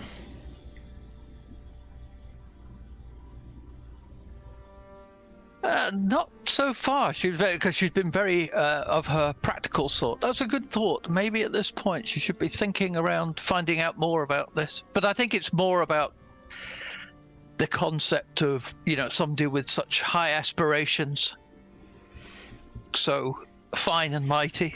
What who was if you ask Trowinius about it at all, what he could let you know is that the Crusaders, unlike others, it's not just a simple matter of like keeping a journal when you're away or whatnot. It's technically like a campaign log.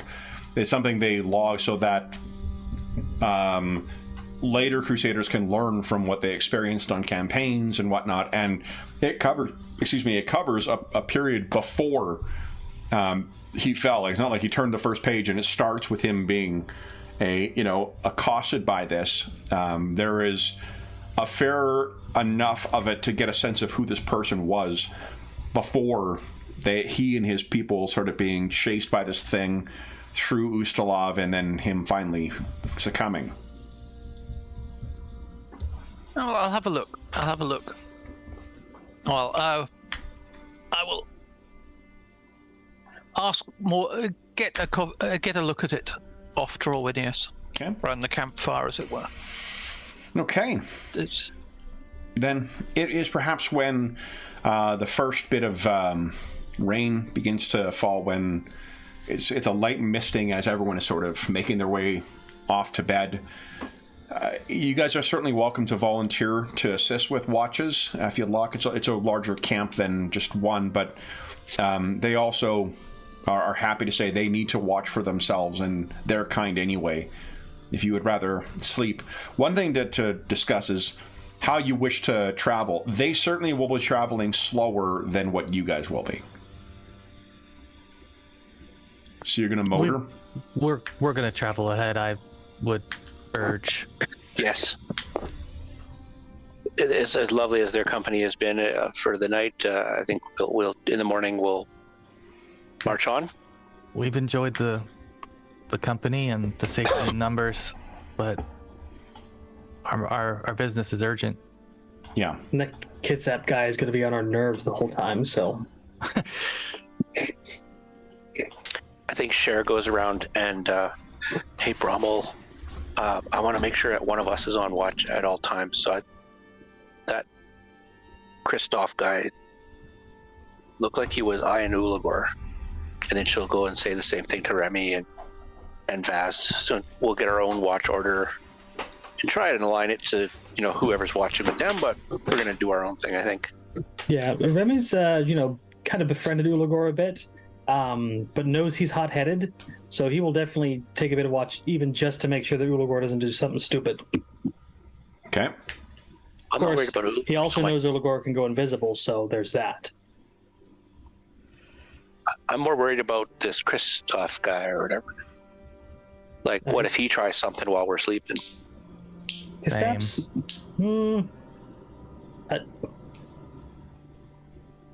Yeah, that's probably a good point. I'll keep an eye on him too. I've got two eyes. Okay. So then, first, we will deal with the evening. So the watch, I guess, does Vaz volunteer for the first watch just so she doesn't take off her armor? Or does she? Yeah, sounds like a good idea. Okay. So Vaz completes her watch as well. You can see that there are carrying... I'm trying to think. I actually don't know. They probably use short bows, not crossbows or, long bows. They are keeping watch on the edge of the camp. And you have joined them in sort of a way. The others have shared their concern about this Kristaps of the mists. Of the mists. So are you keeping an eye on his camp as well, or his tent? Yeah. Well, I'm more worried about Uligor going to his tent and doing something bad. So that was more directed toward Vaz. Vaz, first one on the watch. Sorry. Or do you think they are making a mountain out of a molehill? I trust no one.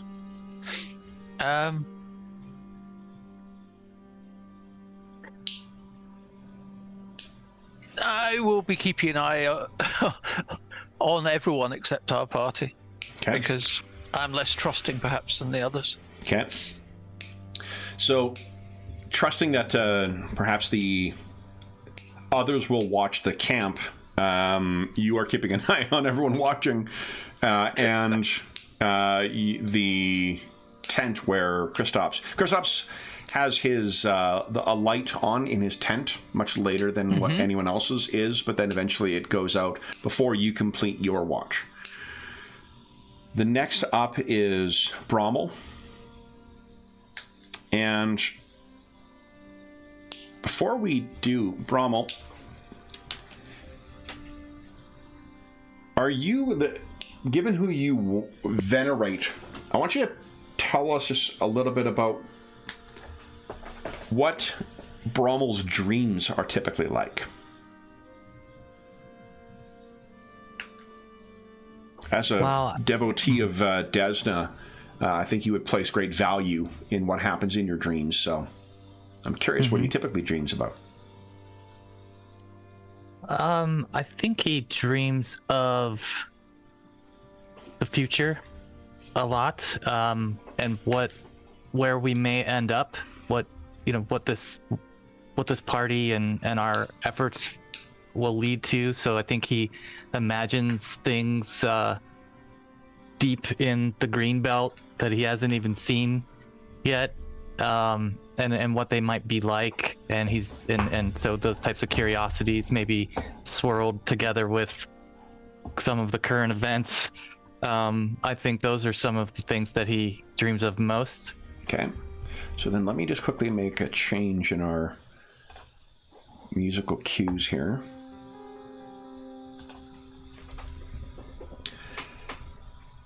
Because Brommel, let me see if I've got a... Ooh, I need to set something up quickly here. Bear with me 2 moments.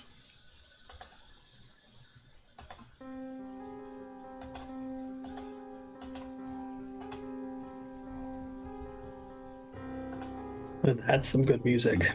Yeah. Kevin MacLeod for the win once again. It's got that mysterious yet uncertain feeling to it. Mm-hmm. There can be only one. No, it's not that one. No, Kevin MacLeod of the Clan MacLeod. Come on. Highlander.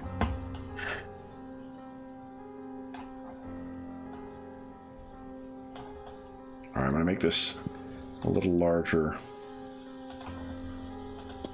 And typically we do. Let me see if I've got everyone cut and pasted here already. Oh, I do.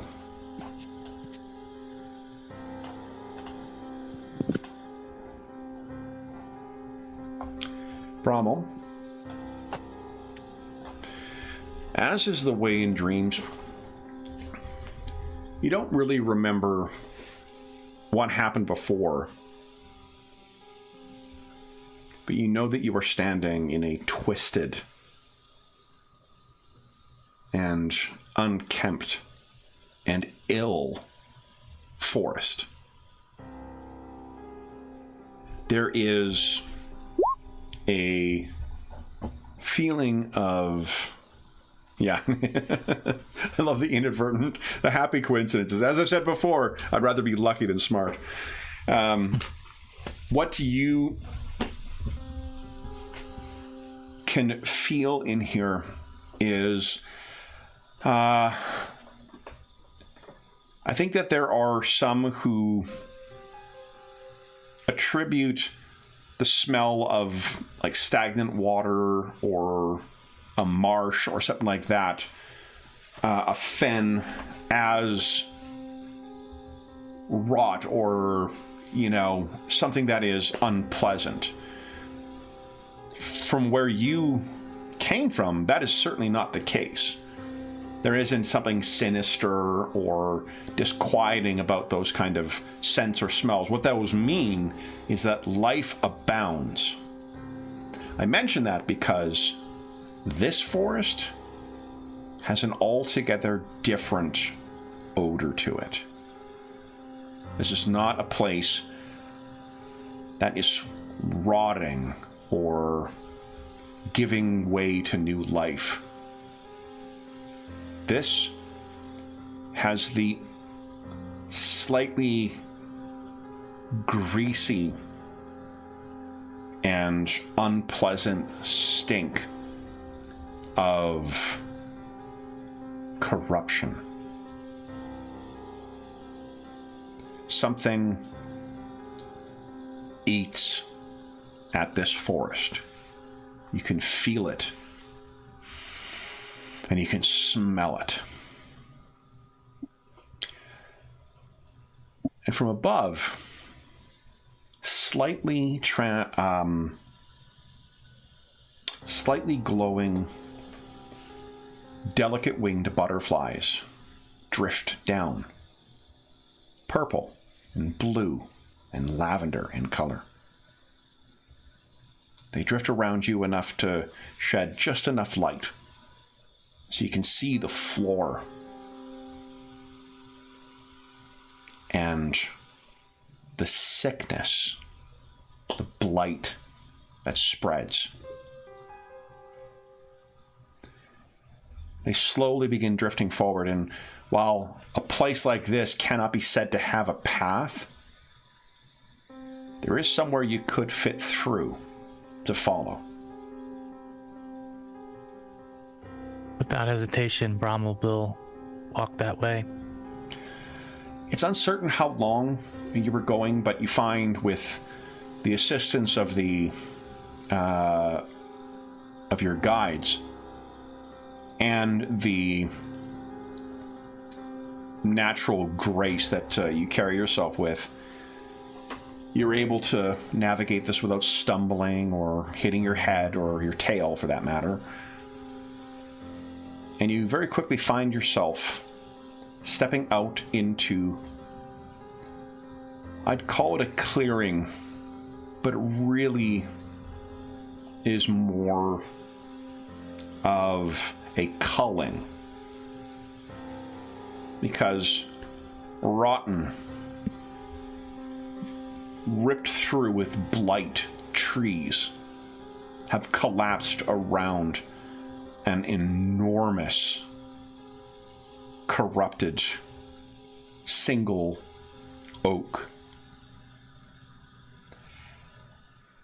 And you might think that this huge tree represents stubborn survival or the strength of the forest personified in one unyielding will. But you know in your gut, this is not a sign of resistance or resilience. This is the birthplace of the blight. The butterflies drift in this open area full of desiccated trees. And in the sickly yellow-green of the overcast sky, this thing seems to loom towards you without seeing it move the intervening space. The butterflies drift to the side, wanting to get no closer to this. What do you do?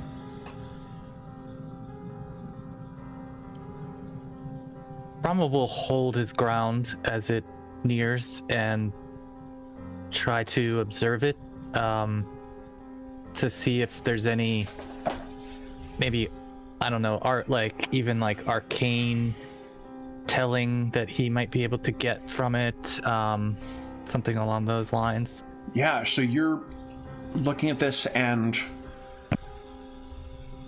I think if you, in this dreamlike state, try and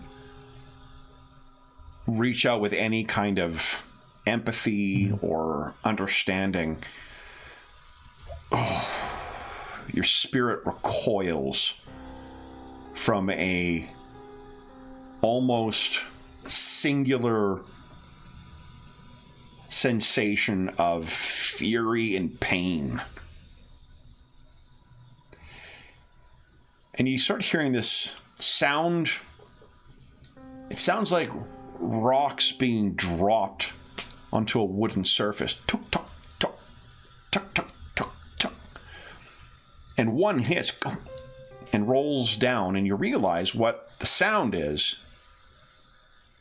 Pale white acorns falling from the eaves of this blighted tree. One rolls near where your foot is.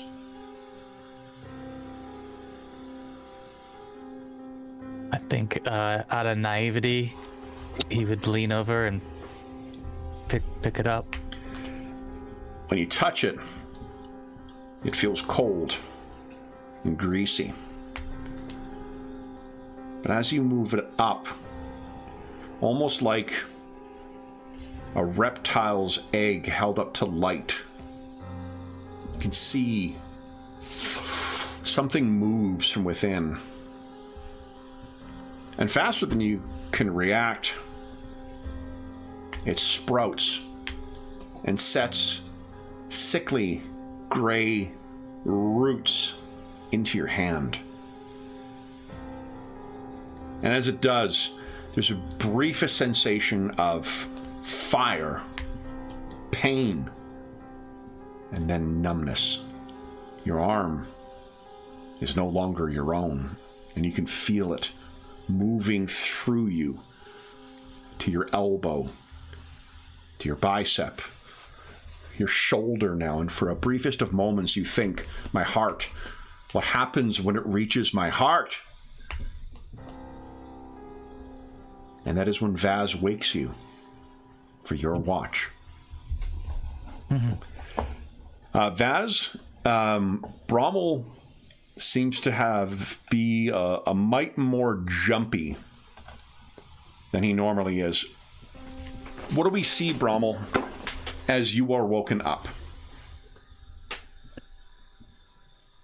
He would have jerked awake with a very far away look in his eyes, and a fearful expression, as he was right in the midst of thinking that his heart was about to be taken by the blight. So you can imagine that he's relieved after a moment to see Vaz and to see that he's back in the camp and that this is not true for the moment. Friend, you see, bad dreams, meddling with this superstitious stuff. I told you, hold fast to what you can see and feel. Yeah, I love that. She immediately Back thought it on was like, duty. you're fucking there's cards again. Jeez. That's all. Well, these dreams have followed me for some time, friend, but I understand your concern. Have you seen anything in the night? No, nothing. And our Seems friends are not peaceful stirring? enough. Okay. Very well. We'll get some rest. I will help you remove this fine plate so that you may. Thank you. I'm getting the hang of it now. Getting the hang of it. Getting it off is not necessarily a hard thing. Getting it on is where you'll need an extra hand, I think. So you guys trade positions. Bromwell, you're standing out in the rain, and what's going through your mind as you're watching the blackness, the edge of the campsite? Yeah, I think that his vibes for the evening are now kind of paranoid. Made him a little bit paranoid, and I think the thing that person he's been most concerned with is Ulagor and Kristaps, and so I think he's doing like a back and forth between their locations and pretty much ignoring everybody else in the camp who he sort of trusts. So he's just sort of cutting back and forth and looking at these two, tent or whatever, however they're sleeping, and thinking of the angst that's there. So.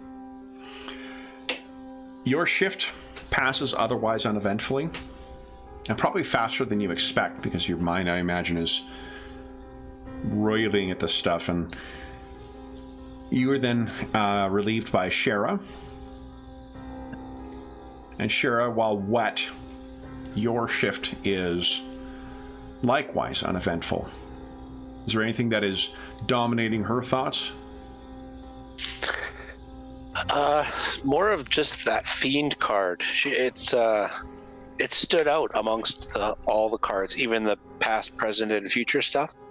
It was really not something she expected to come up for her, and she was like, I think she's kind of thrown off into a bit of a funk now. She's like, maybe reading into it a little too much, but it's like, I know there was two ways to look at it, but that's just the card itself sounds ominous. She's not going to say anything to Vaz, though. No. And you know the interesting thing? The placement of that card? It's one thing I should have... I only realized it after the fact when I was reading the thing more closely. It actually would have been the malaligned position. The devil would have been, from where you selected, it would have been in the... inverted position. Meaning that it may be the malaligned reading that you should take from that. But fiends are tricksters, though, so... Yeah. So, you then are relieving Remy. Salvation from the disaster still means a disaster. So, yeah, she'll go get Remy when the time is right. That horroring was so accurate. I don't know how that happens. It's because you can make it mean whatever you want. I know. It is a really fun improvisation tool, though. Like that was really, really fun. Then I think I've owned, it's a second version. I've owned the last version for PF1, but I never used the harrowing deck in it. So that's very, very cool. And finally, Remy. Remy, would you give us a perception check, please? Absolutely. See how awake I am. Do I need caffeine? Nope. Nat 20, baby! Love it. All right, first off, everyone gets a hero point because I've been really negligent with them tonight. That's okay. What is going through Remy's mind as he is on watch? It's a lot darker than normal, like because of the overcast skies, because of the rain. It's darker than your normal like last watch is. Yeah, I think that he's been not exactly tossing and turning, but a bit restless all night. Just that horroring playing back and back in his head. And then when it's his turn to wake up, he wakes up a little bit more rested than he thought he'd be, but just eager to get the day started because they have a future ahead of them that they need to meet. Okay. So he's motivated and up for the challenge despite the rain. It is about an hour into your watch. The Varisians are kind of keeping on the opposite sides from you.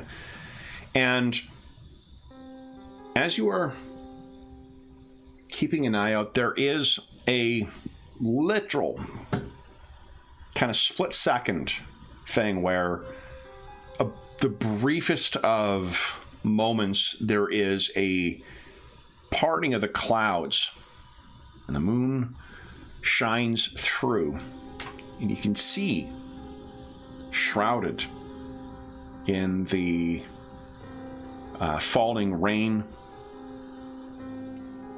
shining almost slick with wet, you very briefly see a nude young woman. Only from her coloring, there's something deeply wrong with her skin and with her coloring. In the light of the blue-white light of the moon, she seems almost a pale gray. But there's something about her skin that is just off, as is with her hair. It doesn't hang right.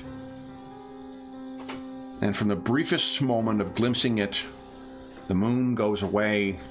You are not blessed with dark vision as Vaz is and her kin. It is darkness once again. You can give us a nature roll. Says, roll some bets to see how good I am on that. A hero point that? Yeah, why not? I mean, I got a +0 to the roll. Might as well give it a shot. Yeah. 6. So you're making no connection that, like, as a player you might make between the unusual skin, whether on death or something else. What do you make of this? She was probably 80 feet, 100 feet off in the grass. There and gone again? Well, it's dark. You can't see anything. And you haven't seen moonlight all night.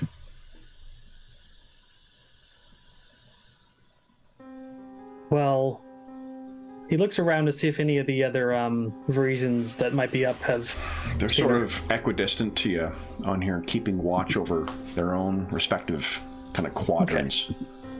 Well, he's going to pull a trick that Drorwinius does, and he's going to pull out his sword, Light's Grace, and cast the light spell on it that he's got with his last level up. Okay. And he's gonna wait about 30 feet away from the fire towards where he's are, and see if he picks up anything. Okay. So you are standing 30 feet out into the grass. 10 feet out, still nothing. 20 feet out, still nothing. 25 feet out. You're in your own island of light. 30 feet out. You're in an island of light in an ocean of black. And there is no sign of this woman. But you are fairly certain you know precisely where she stood. You were just not there yet. Gonna listen for a few moments just for anything unusual. Okay, let me make a secret roll here. Your bonus I can see on here. Okay.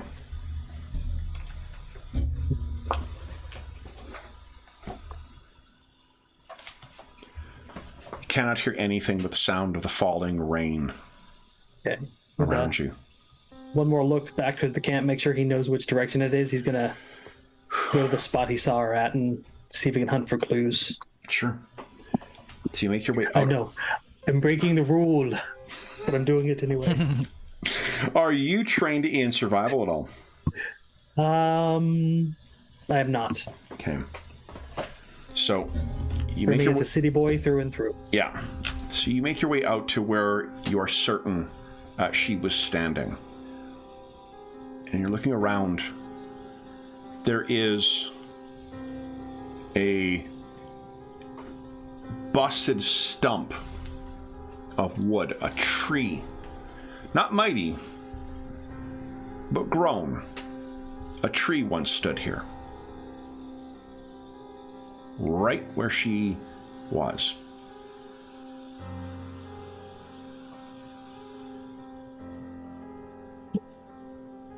Take a few moments to look at it, and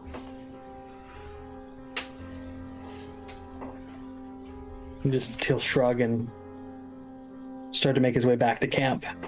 Just wondering if there's something in the wine he drank last You night. can hear a voice come, and the voice sounds... People like talking about melodious sounds, melodious voices sounding like, you know, ringing bells or whatnot. This voice sounds like the breaking of late autumn leaves underfoot. Help.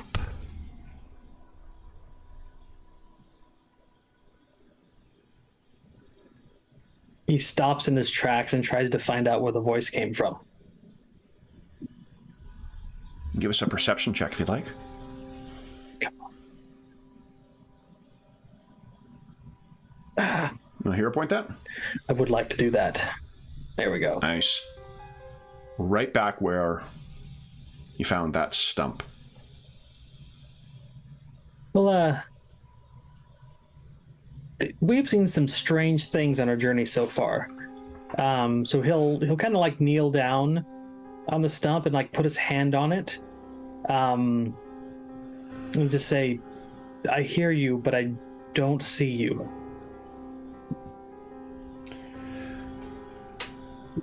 You can hear from not far off in the dark. Do you have your sword up right now? Like, is that how you're having the light kind of up? like Okay. shoulder height. Yeah. It gives 20 bright, 20 dim, right? I believe so. I can click the spell real quick. Yes. Yeah. Okay. So it's at the very edge of the dim light that you see someone standing. Let me show you what you see.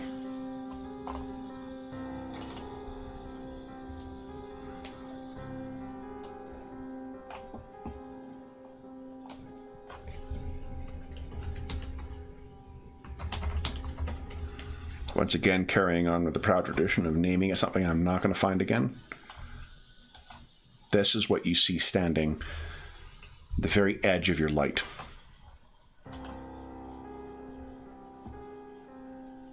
Well, that scares the hell out of Remy. What might scare him more then is the sound of rustling leaves around, and looking left and right, things the size of Trog are shambling around like animated broken dolls. There must be 15 of them.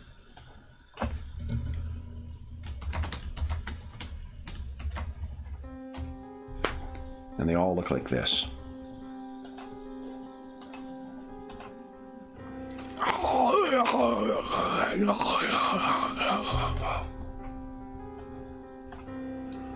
There's a wet and rotten stink to them. And she, if you look back at her, you are surrounded. And that gap between yourself and the light and safety of the camp seems so far away. She says, "Help."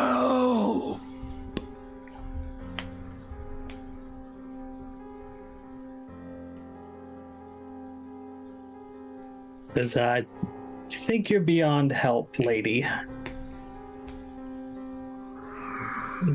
Then he's probably going to bolt for it. Okay. You'll be bolting directly towards one of these the bitter blooms. I'm going to try to leap as far above them as gracefully as I can. Sure. Why don't you give us a athletics check, please? Yeah, he's nope. Almost a crit. That's incredible. So you leap over these things and you can hear something is moving and snaking around on the ground, like as if roots are writhing under you like agitated serpents. You leap over it, land, and go sprinting blindly back into the camp. When do you first spare a look back? When he lands, he almost doesn't believe it, and he looks back, and then he just freezes, and then just bolts. Yeah, so it's almost at the very edge of the dim light, hard enough because it's concealed so well in the falling rain and the grass. You could be forgiven for thinking that you were seeing things in your mind. And as soon as you take 2 or 3 steps, they're swallowed by the fog, by the darkness. And you are back in camp. What does Remy do next? Well, I think he starts muttering a rule number 15. Rule number 15. What is rule number 15? When something is spotted, tell the party. Okay. So what do you do? He goes carefully back to his watch spot and like dims the light on his sword, sheaths it, and goes over and toes Brommel awake. Okay. He's been asleep the longest. Brommel, this time you're certain you dreamt again. You cannot recall what. Remy is waking you. His face is nearly without color, and his eyes are wide. What is it, friend? I saw something and should have told you first, but have you ever seen a woman made of leaves, smelling of rot, and have little crazy goblin-sized vine people try to surround you and eat you? I have not, I think. Remy, why don't you give us a nature check, actually? For the little ones? For the bitter blooms. Oh. You want to hero point that? Yeah, why not? I mean, Okay. spinning all the... Yeah. Not one. No, you have no He's idea. like, up. Yeah. So he's Sure, he took all describing the something rolls. to you,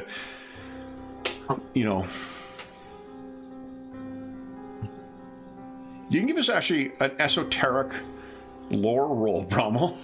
So let's see if you can pull Oh, look at this. Nat one. Nat one. You can hero point that. Let's do that. Yeah, let's Okay. try that. Shara took all the good rolls earlier. A little better. So you think, and like, what are you describing to you? Like, do you mean Leshy? Because Leshy are a sentient race, and when he mentions it, Remy, like you have likely come across Leshy before,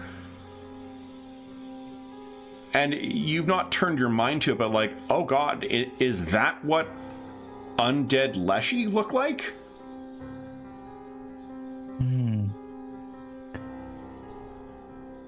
This sounds like some type of blight that we should take a closer look Yeah. at. Well, when I left, they kind of pulled back into the darkness and were gone. Shara and Vaz, I think you can both assume that they are not talking quiet enough for you to keep sleeping. So if you wish to involve yourself in this discussion, Bromwell's had a very traumatic night. Remy's had a very traumatic night. I can't imagine their first thought is like, let's keep everyone fucking quiet. He's trying not to let the Varisians overhear us. Yeah, I imagine we were all pretty close together too, since our group was a little bit of outsiders. Yeah. Is there something going on? What's with all the noise? Undead leshies. What? Here? There's a fight? She jumps Have up. you been and grabs her- drinking again? Not in the last 6 hours. Did you Remy- defeat them already? Remy laid Oh, the eyes boss? on them that way. I ran away heroically. Did you tell the rest of the camp? One of the No, Varisians, but- you can see one of the Varisian watch is walking over to you. We'll go tell them. And he says, what? Saw some plant creatures. Went to investigate. They tried to surround me, and I ran back to tell the camp. He grabs something like a small flute, and he blows it. This kind of gets the camp into motion. The camp is almost all up, and they're gonna. What is it that you tell them? After Remy's had a moment or two to collect himself, he'll try to describe the event in very close detail. Okay. She said I mean, help. he doesn't try to deceive anybody. He's Okay. What would she need help with?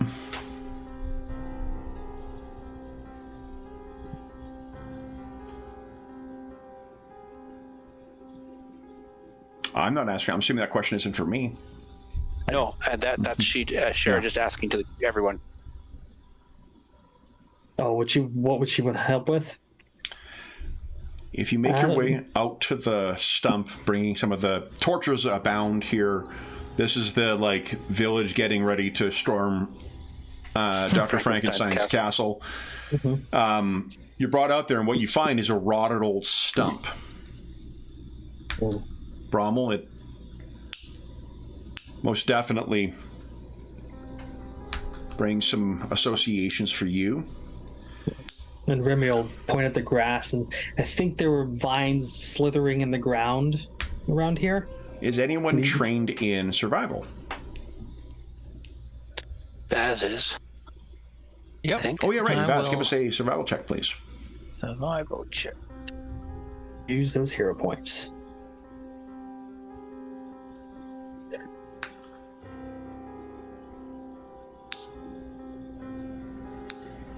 You want to hero point that? I will do that. I will.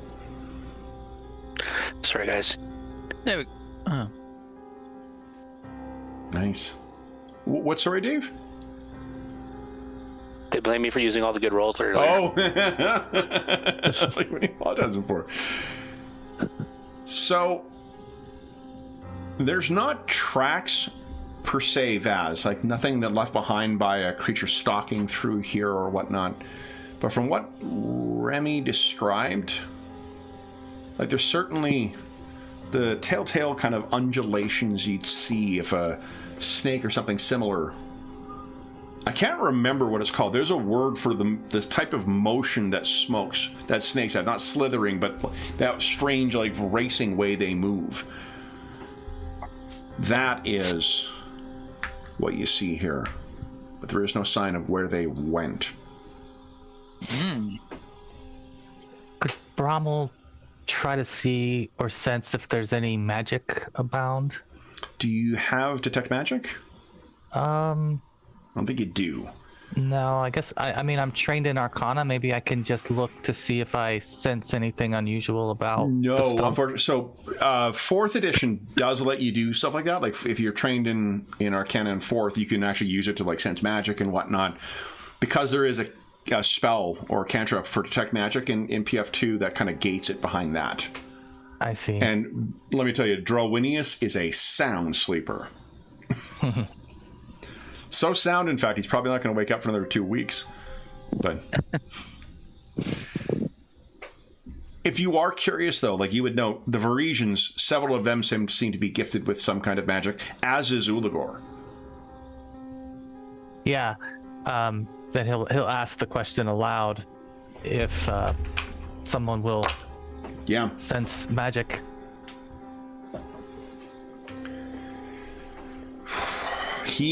Uligor looks down and looks at this thing, and his face, he's not mad, and he's not scared, but his face is graven. And he says, "The reach of the Grey Grove."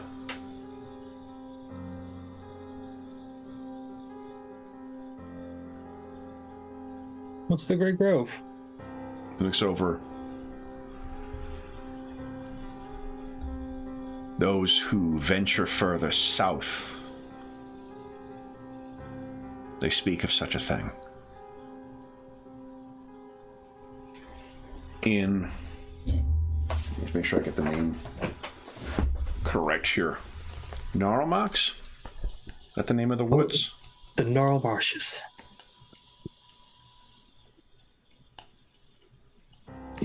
It's said that in there, deep in the oldest and angriest part of the wood,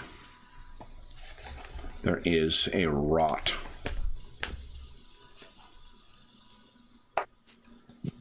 And those things of the green, they are corrupted by it as surely as undeath comes to flesh. So are they actually undead or just decaying? I've never seen any evidence of such a thing. And I've never been. Those who speak of this are further to the south and west. Crazed superstitions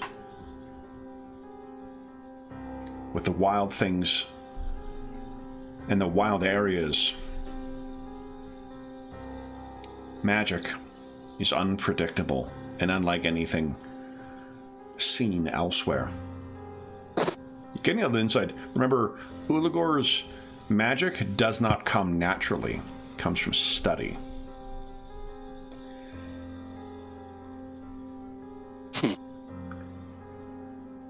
There is, it's said, foul and fair that come from the first world.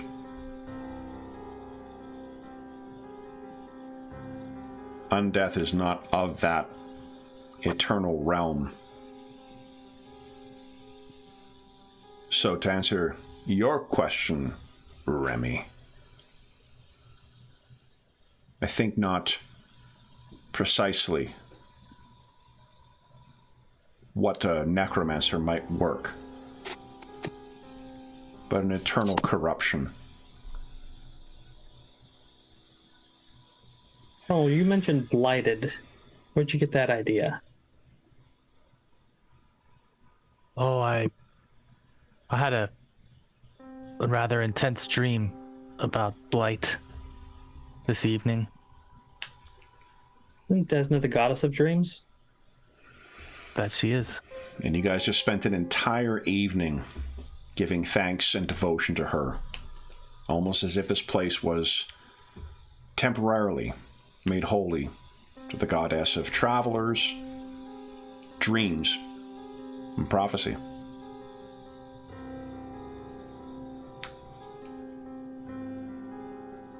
Well,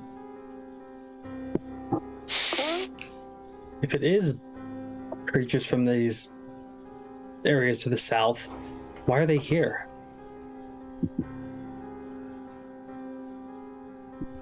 Uligor shakes his head. I've never heard of these tales so far north. Are they summoned? The tales speak of a corrupted place.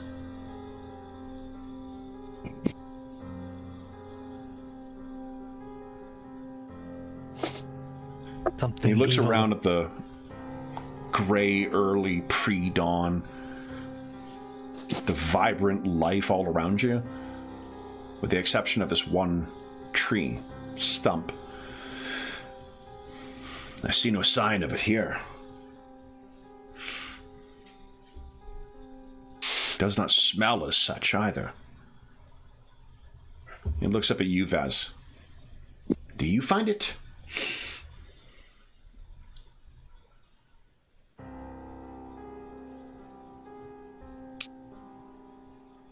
Putrid.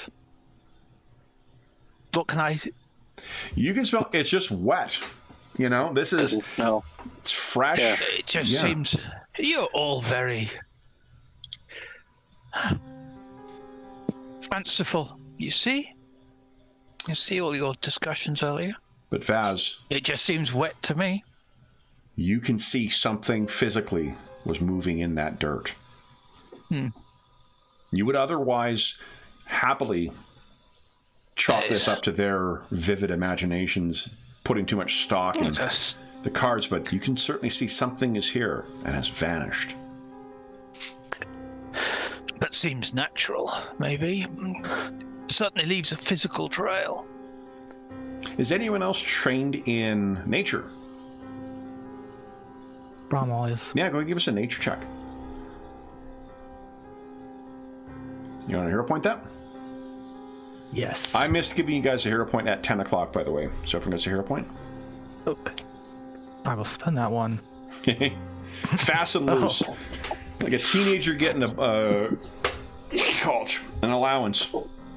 Yes, and I misused my allowance again. Okay. I'm Why do I trained ha- in nature as Why well. do I have so many pogs? So May you're... I use nature as well? If you're trained in it, yeah, absolutely. Yep. Let's give that a go. Okay. So, I mean, Did Chris Naps come out? Kristaps is out of his tent, yeah, and he seems to be just observing and talking to some of the Varisians. He's pitching in with what he can.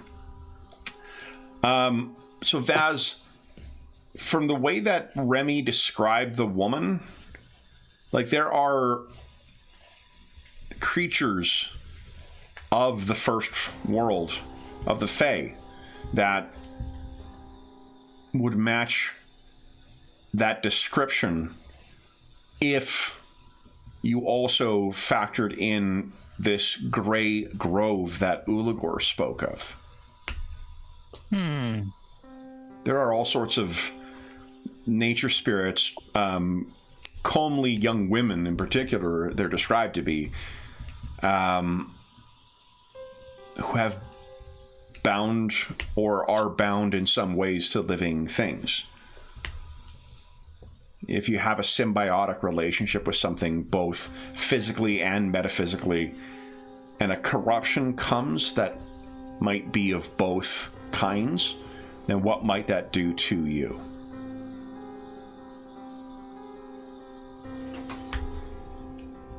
And those things have all sorts of wild magical abilities to move, to be invisible, to, it said, step through living objects. Though, if it was blighted, perhaps that ability may be different.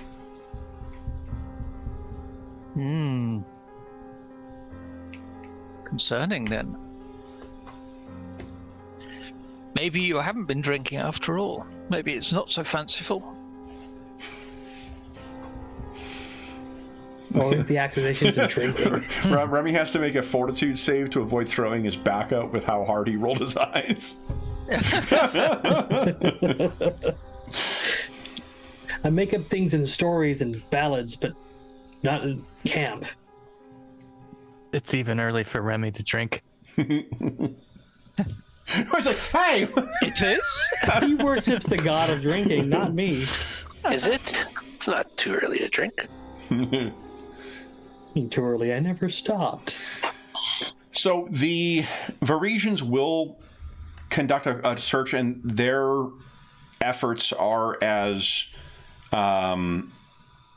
fruitless as what yours are. They have no sign of anyone out there.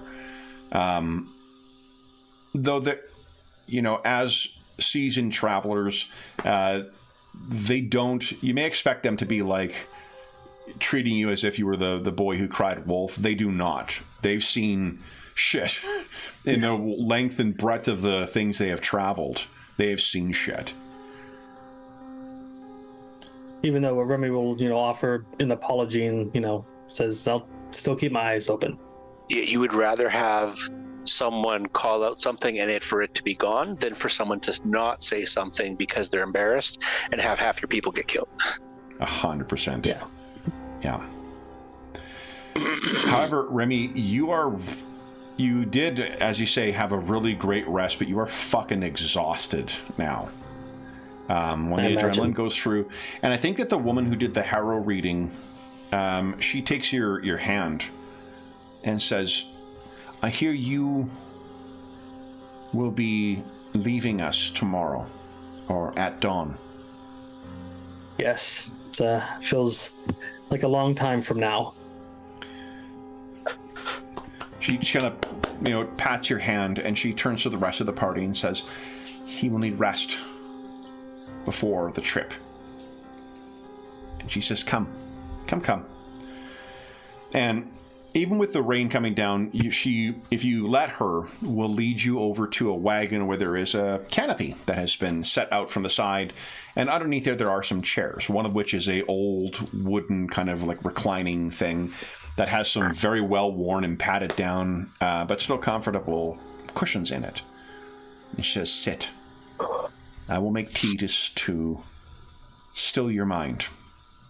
Yeah. He nods in appreciation and sits down, just head lolling back, like, why on his shift? Shara, Vaz, Brommel, and Ulagor, what are you guys doing? Packing up. Let's get out of here as soon as we can. Okay. Yep. I guess I'll I think get our usual kit together. Brommel may, because I think someone had alluded to the fact that they had seen some other things out here. Maybe he would scratch at that a little bit and ask some questions of the priestess he spoke with, who's been recording their travels, if she has any other thoughts about it. Yeah, let me make a roll for her, actually. Hold on. I wonder if she's heard about this. She has not, so she's not heard of the Grey Grove before. You bring that to her attention, and this thing, what she will say, if you propose any, anything relating to the first, like the Fae, she'll say that, the corruption, sadly, can come to anything that lives, regardless of for how long or in what way. Though it is curious, your friend said it asked for help. Yeah. Well, why?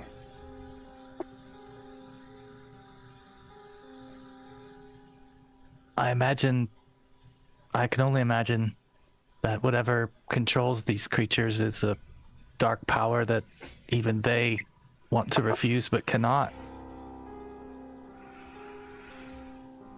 Yes. Did you share with her your vision of that corrupted tree? I will now. Now that I think he's starting to piece together, he's had a pretty choppy night of sleep. Yeah. And so he's starting to piece together the single oak in his dream, and now the stump here with a vast decay essentially around it, and so yeah, he's going to be forthcoming about what he saw and what he felt when he picked up the acorn. Blight.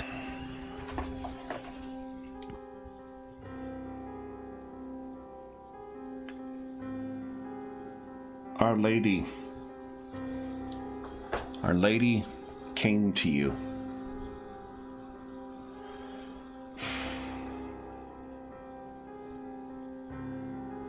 I do not know what this portends.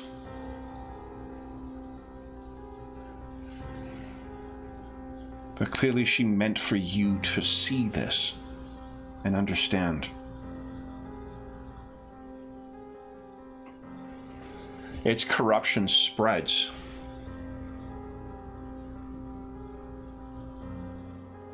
Perhaps your path takes you in the end to the Grey Grove.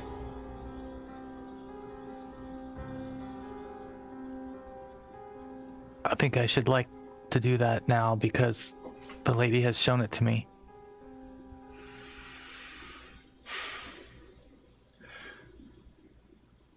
Your friends have pressing matters in Restov. And while the lady brings wisdom, she is most patient. You will find your way there in time. I am certain. Then so shall it be. So, is there anything else you wish to ask her, or Will we be able to potentially connect with you when we reach Rostov, as we know you'll be following us there? that would be lovely. The butterflies take us to Rostov now. We do not know where next. It would be delightful to see you in the city.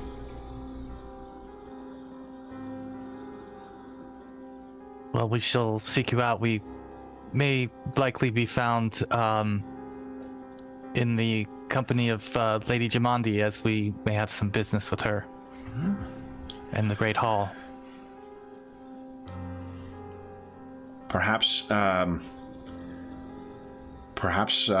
Jamandi would appreciate a true Varisian dance. I think she very much would. Good. Then, we shall see you down the road, traveler. Safe road to you. She nods. So Remy and Shara and Vaz and Ulagor, you guys are packing everything up and getting things going. And Remy, while someone was going to bring you tea, you unfortunately passed out. This chair is truly, there must be some kind of enchantment to it, because you are just asleep. And you wake up comfortably with the feeling of some very wet kisses on your face. We'll kind of like jerk awake and... Yeah, well, what you can see is a giant gray muzzle kind of kissing you and trying to get you to wake up. And you look around and there's a huge gray colored horse that is standing right behind you and kind of nuzzling you. And then when it sees that you're awake, it... And like, there's no saddle on it, there's no... He'll get to his feet and look around. Whose horse is this? And you can see someone comes walking around the corner, looks and says, it's a man in his maybe, like early 40s. And he says, Dawn Chaser. No, sorry, not Dawn Chaser. It is Dusk Dancer. Dusk Dancer. What? And he comes over, and this horse kind of looks over at him, and it's got like kind of a there are small markings on this thing, like slight discoloration, not spots, but there's texture to his gray coat. And when he moves, you see there's a long, brilliant white mane He looks and kind of snorts and then looks back at you. Have you stood yet, or are you still sitting down? No, he would have gotten to his feet and, looked around for the person. Yeah, and so the horse then kind of steps forward so he's closer to you and leans in to push its head up against yours. Almost comfortingly. Remy will awkwardly, put his hand on its forehead and pat it. I mean, he's not unfamiliar with horses, having grown up. It leans in gently, not clumsily like a young horse would. Kind of crack a smile and give it a good scratch then. Say Dawnbreaker? And you look over and you can see there is a look of shock and not a little bit of sorrow in the man's eyes. He's just stopped dead in his tracks. Something okay? Something wrong? He catches himself and says, No, I'm...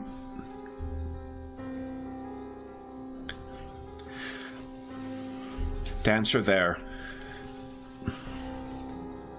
He has not let anyone approach him for quite some time.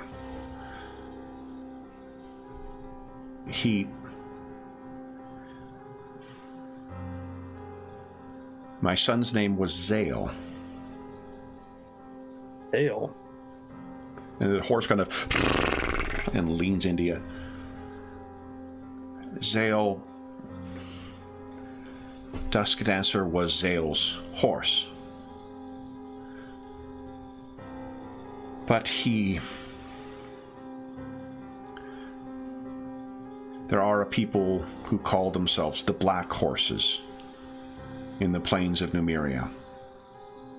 They are a vicious and warlike people. Zale, keeping the caravan safe, fell to them. But Dancer Sorry for your loss. Dancer brought him back to us.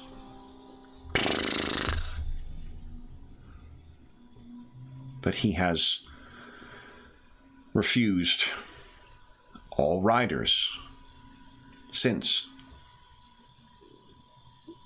And the horse kind of turns and looks at him, snorts, and then leans into you once again, bearing its head up against you.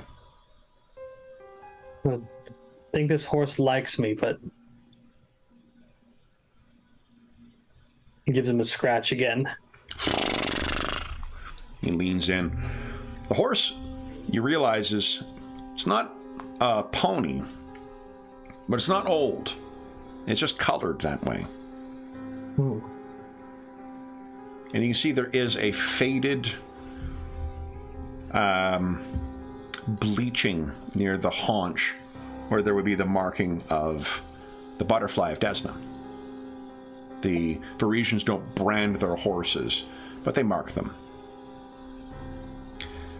Remy will crack a little smile, and then he'll look at the old man and say, "So what do you do with a horse that doesn't accept riders?" Well, we let the horse decide. Dancer is...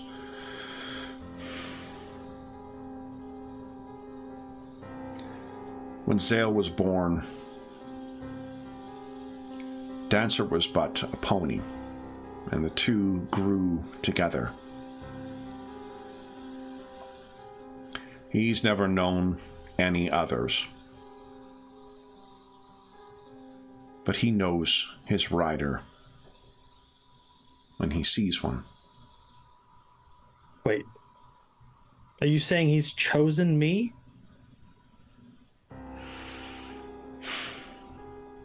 And he looks at the horse in that sad kind of way, and he says, "Well, Dancer?" And he lets a light neigh out. And he leans in towards you. Remy gives a kind of like a half laugh, just of disbelief. He's always wanted a horse. I mean, ever since he, grew up on the farm, and just they're always too expensive. He says, I can't possibly take this from you.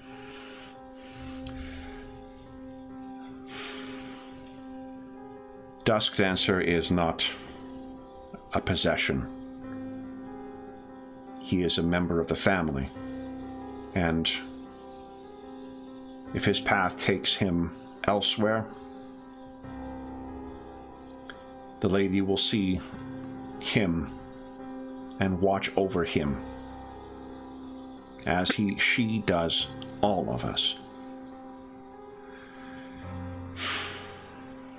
He steps forward and kind of looks at the horse. The horse turns towards him, and the horse takes 2 long steps towards him and leans its head in against him, and you can see that the man is choking back just like body shaking sobs. He places his head up against Dancer and he says something in a language you don't understand, and the horse kind of nuzzles him with his snout, and he steps back. The man's eyes are beet red, full of tears, and he says,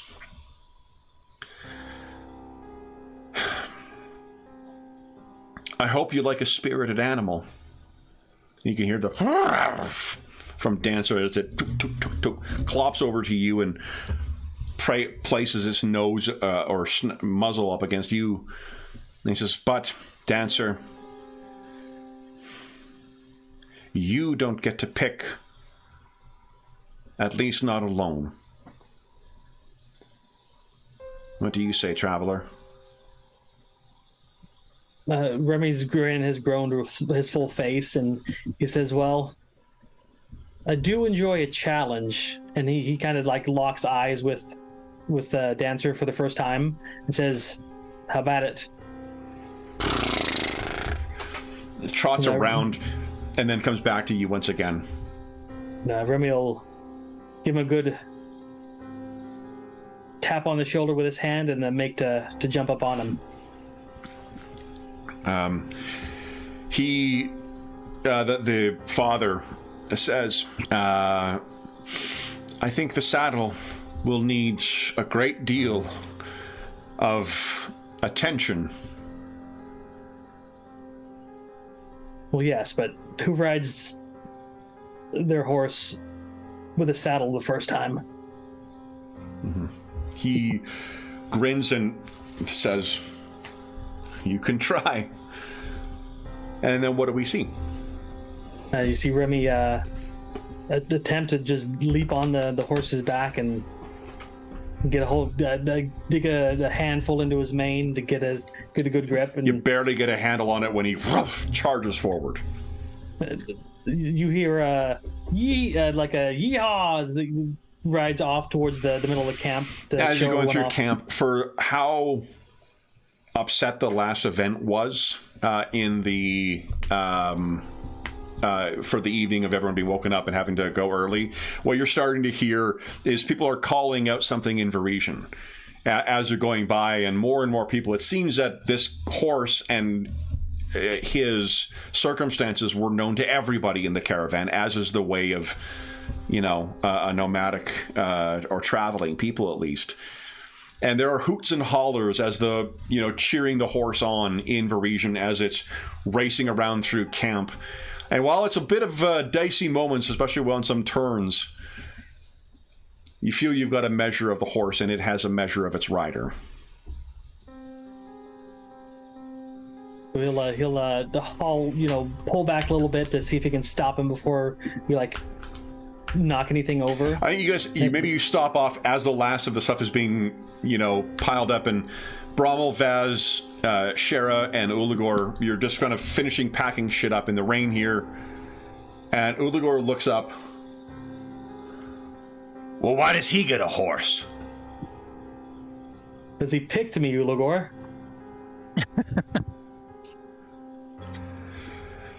He shakes his head as if, like, after what we've seen tonight and the last couple of days, like, why not? Why fucking not? So, Yeah. Remy will hop down because he feels a little awkward being on a horse when nobody else is. And like, but in the meantime, what do you think, Dancer? You help us carry stuff? happy Not all to do the it. stuff. Okay. He's like, Everyone, Yeah. meet Dancer. Desk Dancer. So you will meet the rest of Zale's family, and they're happy to turn everything over that they can for saddlebags and whatever else, and the saddle as well. They, they say their goodbyes in the way that, I don't know, there's not they're sad, but there's not an ounce of resentment in them. It's clear that they all deeply care for this animal, and that they wish it to have the life that it needs. So you will all be packed up well before anyone else in the caravan, Kristaps of the Mists included. What do you guys wish to do before you leave, if anything? Remy is going to offer the priestess of Desna that Brahma was talking to a bit of a donation, 5 silver. Okay. Because he knows, even though the horse chose him, that it's going to be some kind of loss for the caravan. And he's just like, I can't just walk away with Dancer without offering at least some tribute to Desna. Do as you wish. What your conscience sees. It is one less very large pet. Dancer has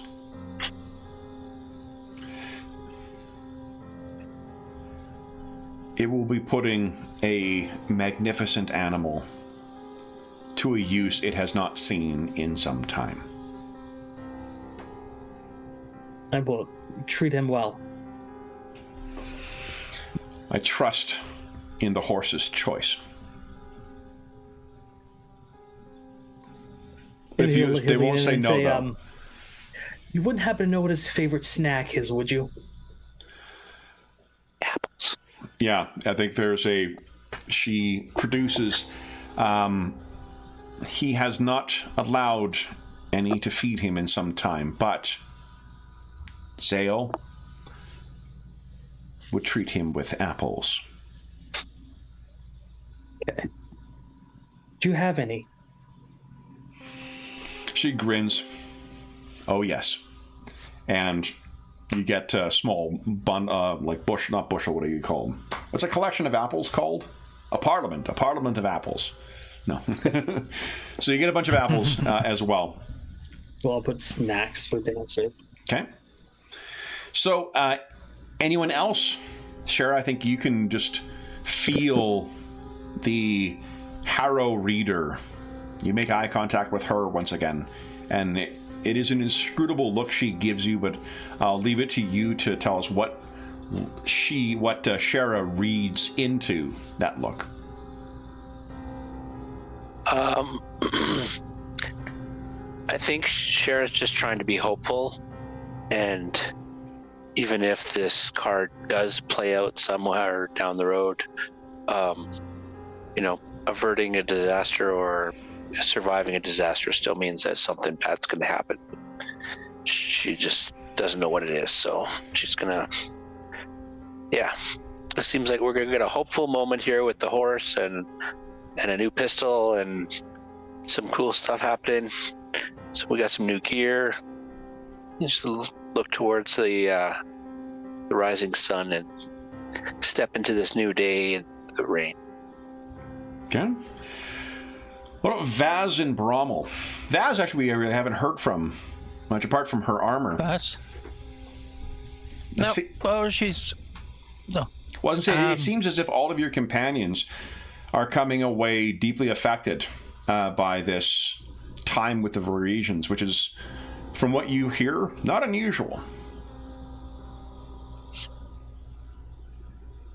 What's Vaz thinking? She's being a pragmatic one. She's still being. What is she going to do to achieve something in her life? Just, that she can. She saw how somebody else, and flicking through the journal and everything. Somebody, very capable, very high aspirations, who fell by the wayside. Not due to their own fault, but what can she do to achieve the dreams that she has? So she's feeling a bit fired up on the fact that it's not going to be an easy task. Even the very capable can fail. So she's sort of girding her loins, feeling she's been given the good luck to have the equipment to make something of herself, something fitting for her future. But now she's got to make it happen. And wondering if there's anything to do with Iodome, whether that is Yomadai. Yomadai, yeah. Whether this is a sign of some thought. Food for thought. Yeah, that is definitely.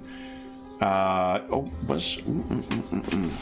remember. And as the harrowing lady said, maybe there is some fate or other. Although theirs was a bit fanciful. So Vaz was doing that thing where she was like, I want none of this stuff, but was staying within discreet earshot of yeah, but she said what was being said. Love it. All right, so then with that, you guys will be departing the Varisian caravan and making your way back out on the road. Let's take a look at our map once again here. It is a very rainy and wet day as you are all setting out. Ulagor, as you're leaving the kind of camp area and getting back out, Ulagor leans in. Are you leading Dancer along, Remy, or are you riding her? Or him? No, leading for now. Leading? Okay. So you're leading him along, and perhaps he will let you feed him an apple if you so try. Oh yeah, I will definitely pull one out and say thanks for choosing me, Dancer. We're going to have grand adventures. And as you're doing that, Ulagor walks up and says, "He's staring at us." The horse? He gestures back at with his eyes. He gestures back in the direction of the camp, and I think you need not turn to feel that icy blue stare of Kristaps of the Mists. Well, let him try something. All we need is an excuse. If we weren't in such a rush, I could teach you a thing or two about setting an ambush. That may become useful in the future. So he turns and, without saying another word, I guess as you guys are walking out, he says, "It's a nice horse." Yes, he is. Does Shara hear that bit about the ambush? Quite possibly, yeah. She's quite light on her feet. So she catches up to them and goes, "When you're doing the ambush techniques lesson, can I be in on that too?" Just gives him a wink. She looks, "Oh, most assuredly." That loud firecracker you picked up will scare him right real good. I guess one upside is that horse has heard that fucking pistol going off for quite some time now, right? So non-stop. So it's almost like an inadvertent way of getting the battle training, done. So then I think, guys, we leave our heroes heading out. It is the 20th of Farast. You have 10 days to get back and to get your meeting with a sword lord, a sword lady, and get yourself in on this. But I think we'll leave it there. Any last comments or any last thing you wish to happen as you guys are setting out and leaving the Parisian camp? I think Brahma will have noticed a little bit of the conversation with Ulagor and Remy and Shara even, and confirm that he's in on the keeping our eyes both in front of us and behind us.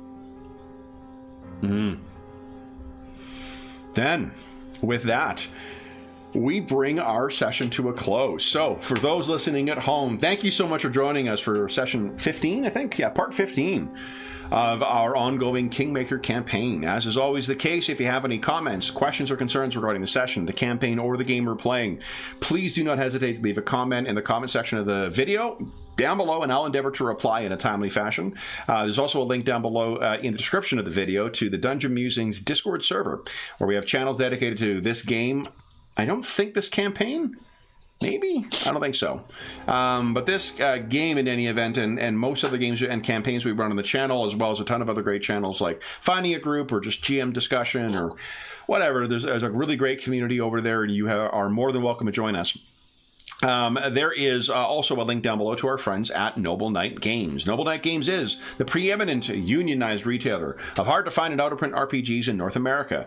Not only do they have a terrific selection of new role-playing games, board games, and card games, they have an unmatched selection of hard-to-find and out-of-print RPGs. If they do not happen to have something in stock that you are looking for, you can put it on a want list, and then they'll send you an email when it comes in, and you can pick it up at your leisure. If you make a purchase of $10 or more through their website, be sure to enter the code FALLMUSER, all caps, all one word, at checkout, and you'll save yourself 10% in your purchase. They're also, I noticed, just kicking off their holiday sale. The discount code doesn't double up with it, but the holiday discount might be better than what the 10% is. If you're listening to this after January, I think 15th, 2024, come back to one of our more recent videos and you'll get a new, a more current discount code, because I think it expires then. And then you'll be able to save yourself 10% in your purchase. There's also a link down below to something called Heroes Save Villages. That is the charity fundraising campaign we run on the channel. It benefits the SOS Children's Villages International Charity, a really incredible organization active in over 130 countries, benefiting over 80,000 orphaned and abandoned children, including ongoing relief efforts in a number of different, I've been saying in Ukraine and a bunch. There's a ton of places that are in crisis right at the time of recording, and SOS Children's Villages International is working in most of those places. You can learn all about them by following the link, and if you make a donation through that link, all donations go directly to SOS Children's Villages International. None of that comes to the channel or any other middleman. It just goes to benefit the kids who benefit from their services. Now, it's a small way of saying thank you to the generous donors to the Heroes Save Villages campaign. This year, we have been running a 6-part year-long campaign called the Year of Ill Omens. Donors have shaped where the campaign's set, what era it's in, what game we're playing, and what types of characters we're playing, and we'll be wrapping it up next weekend. Next Saturday, we'll be playing our final session of that campaign, and the donors have selected a session set in the 1980s, where we'll be playing the D20 modern system, and our heroes will be playing unlicensed paranormal investigators. So I look forward to that one. The best kind. Sorry? The best kind of paranormal investigators. Unlicensed in particular. So we a huge thank you to the donors thus far. All donations, again, go to that link, and we'll be doing something not the same next year, but we're doing something different next year, and we'll be having more information about that as we get closer to the time. The last thing I will say is an enormous thank you to our stalwart Kingmakers from tonight. So Jamie, James, Jonathan, and Dave, thank you so much for playing tonight, guys. This was a lot of fun. I can't believe how I genuinely was like, oh, end of a short week, a 4-hour session. How's that going to go? 4 hours is gone before we fucking knew it. So, and for those listening at home, apologies for the late start as well. If you were joining us live, we had to just go through and make sure everyone was aware of what their character's abilities were, and everyone knew. So we just wanted to make sure we were ready at level 2 to tackle the awesome responsibility that comes with an extra hit dice. So then we'll be back in the Stolen Lands in 2 weeks' time. And I think we have 2 weeks' time will put us at, what, early December? I think that might be the last session. Do we have 2 sessions or 3 sessions left in this campaign before the end of the year? Next session will be December 1st. The first. And then the 15th. Yes, we have 2 more sessions left before end of year, so you guys may actually make it back to Restov. I mean, Yes. nothing happens on the road back, right? Come on. Nothing on the 22nd? No, the 22nd is when my folks get in town, so no. 21st I'm going to get in, but then for those listening at home, we'll be back in 2 weeks' time, but until then, we hope that we gave you a few hours to take your mind off the troubles of our world and think about the troubles and the new opportunities and pets and so forth that our heroes, our Kingmakers, have found as they're making their way back to Restov and whatever fate awaits them there. We'll be back, but until then, stay safe, stay healthy, and happy gaming. See ya.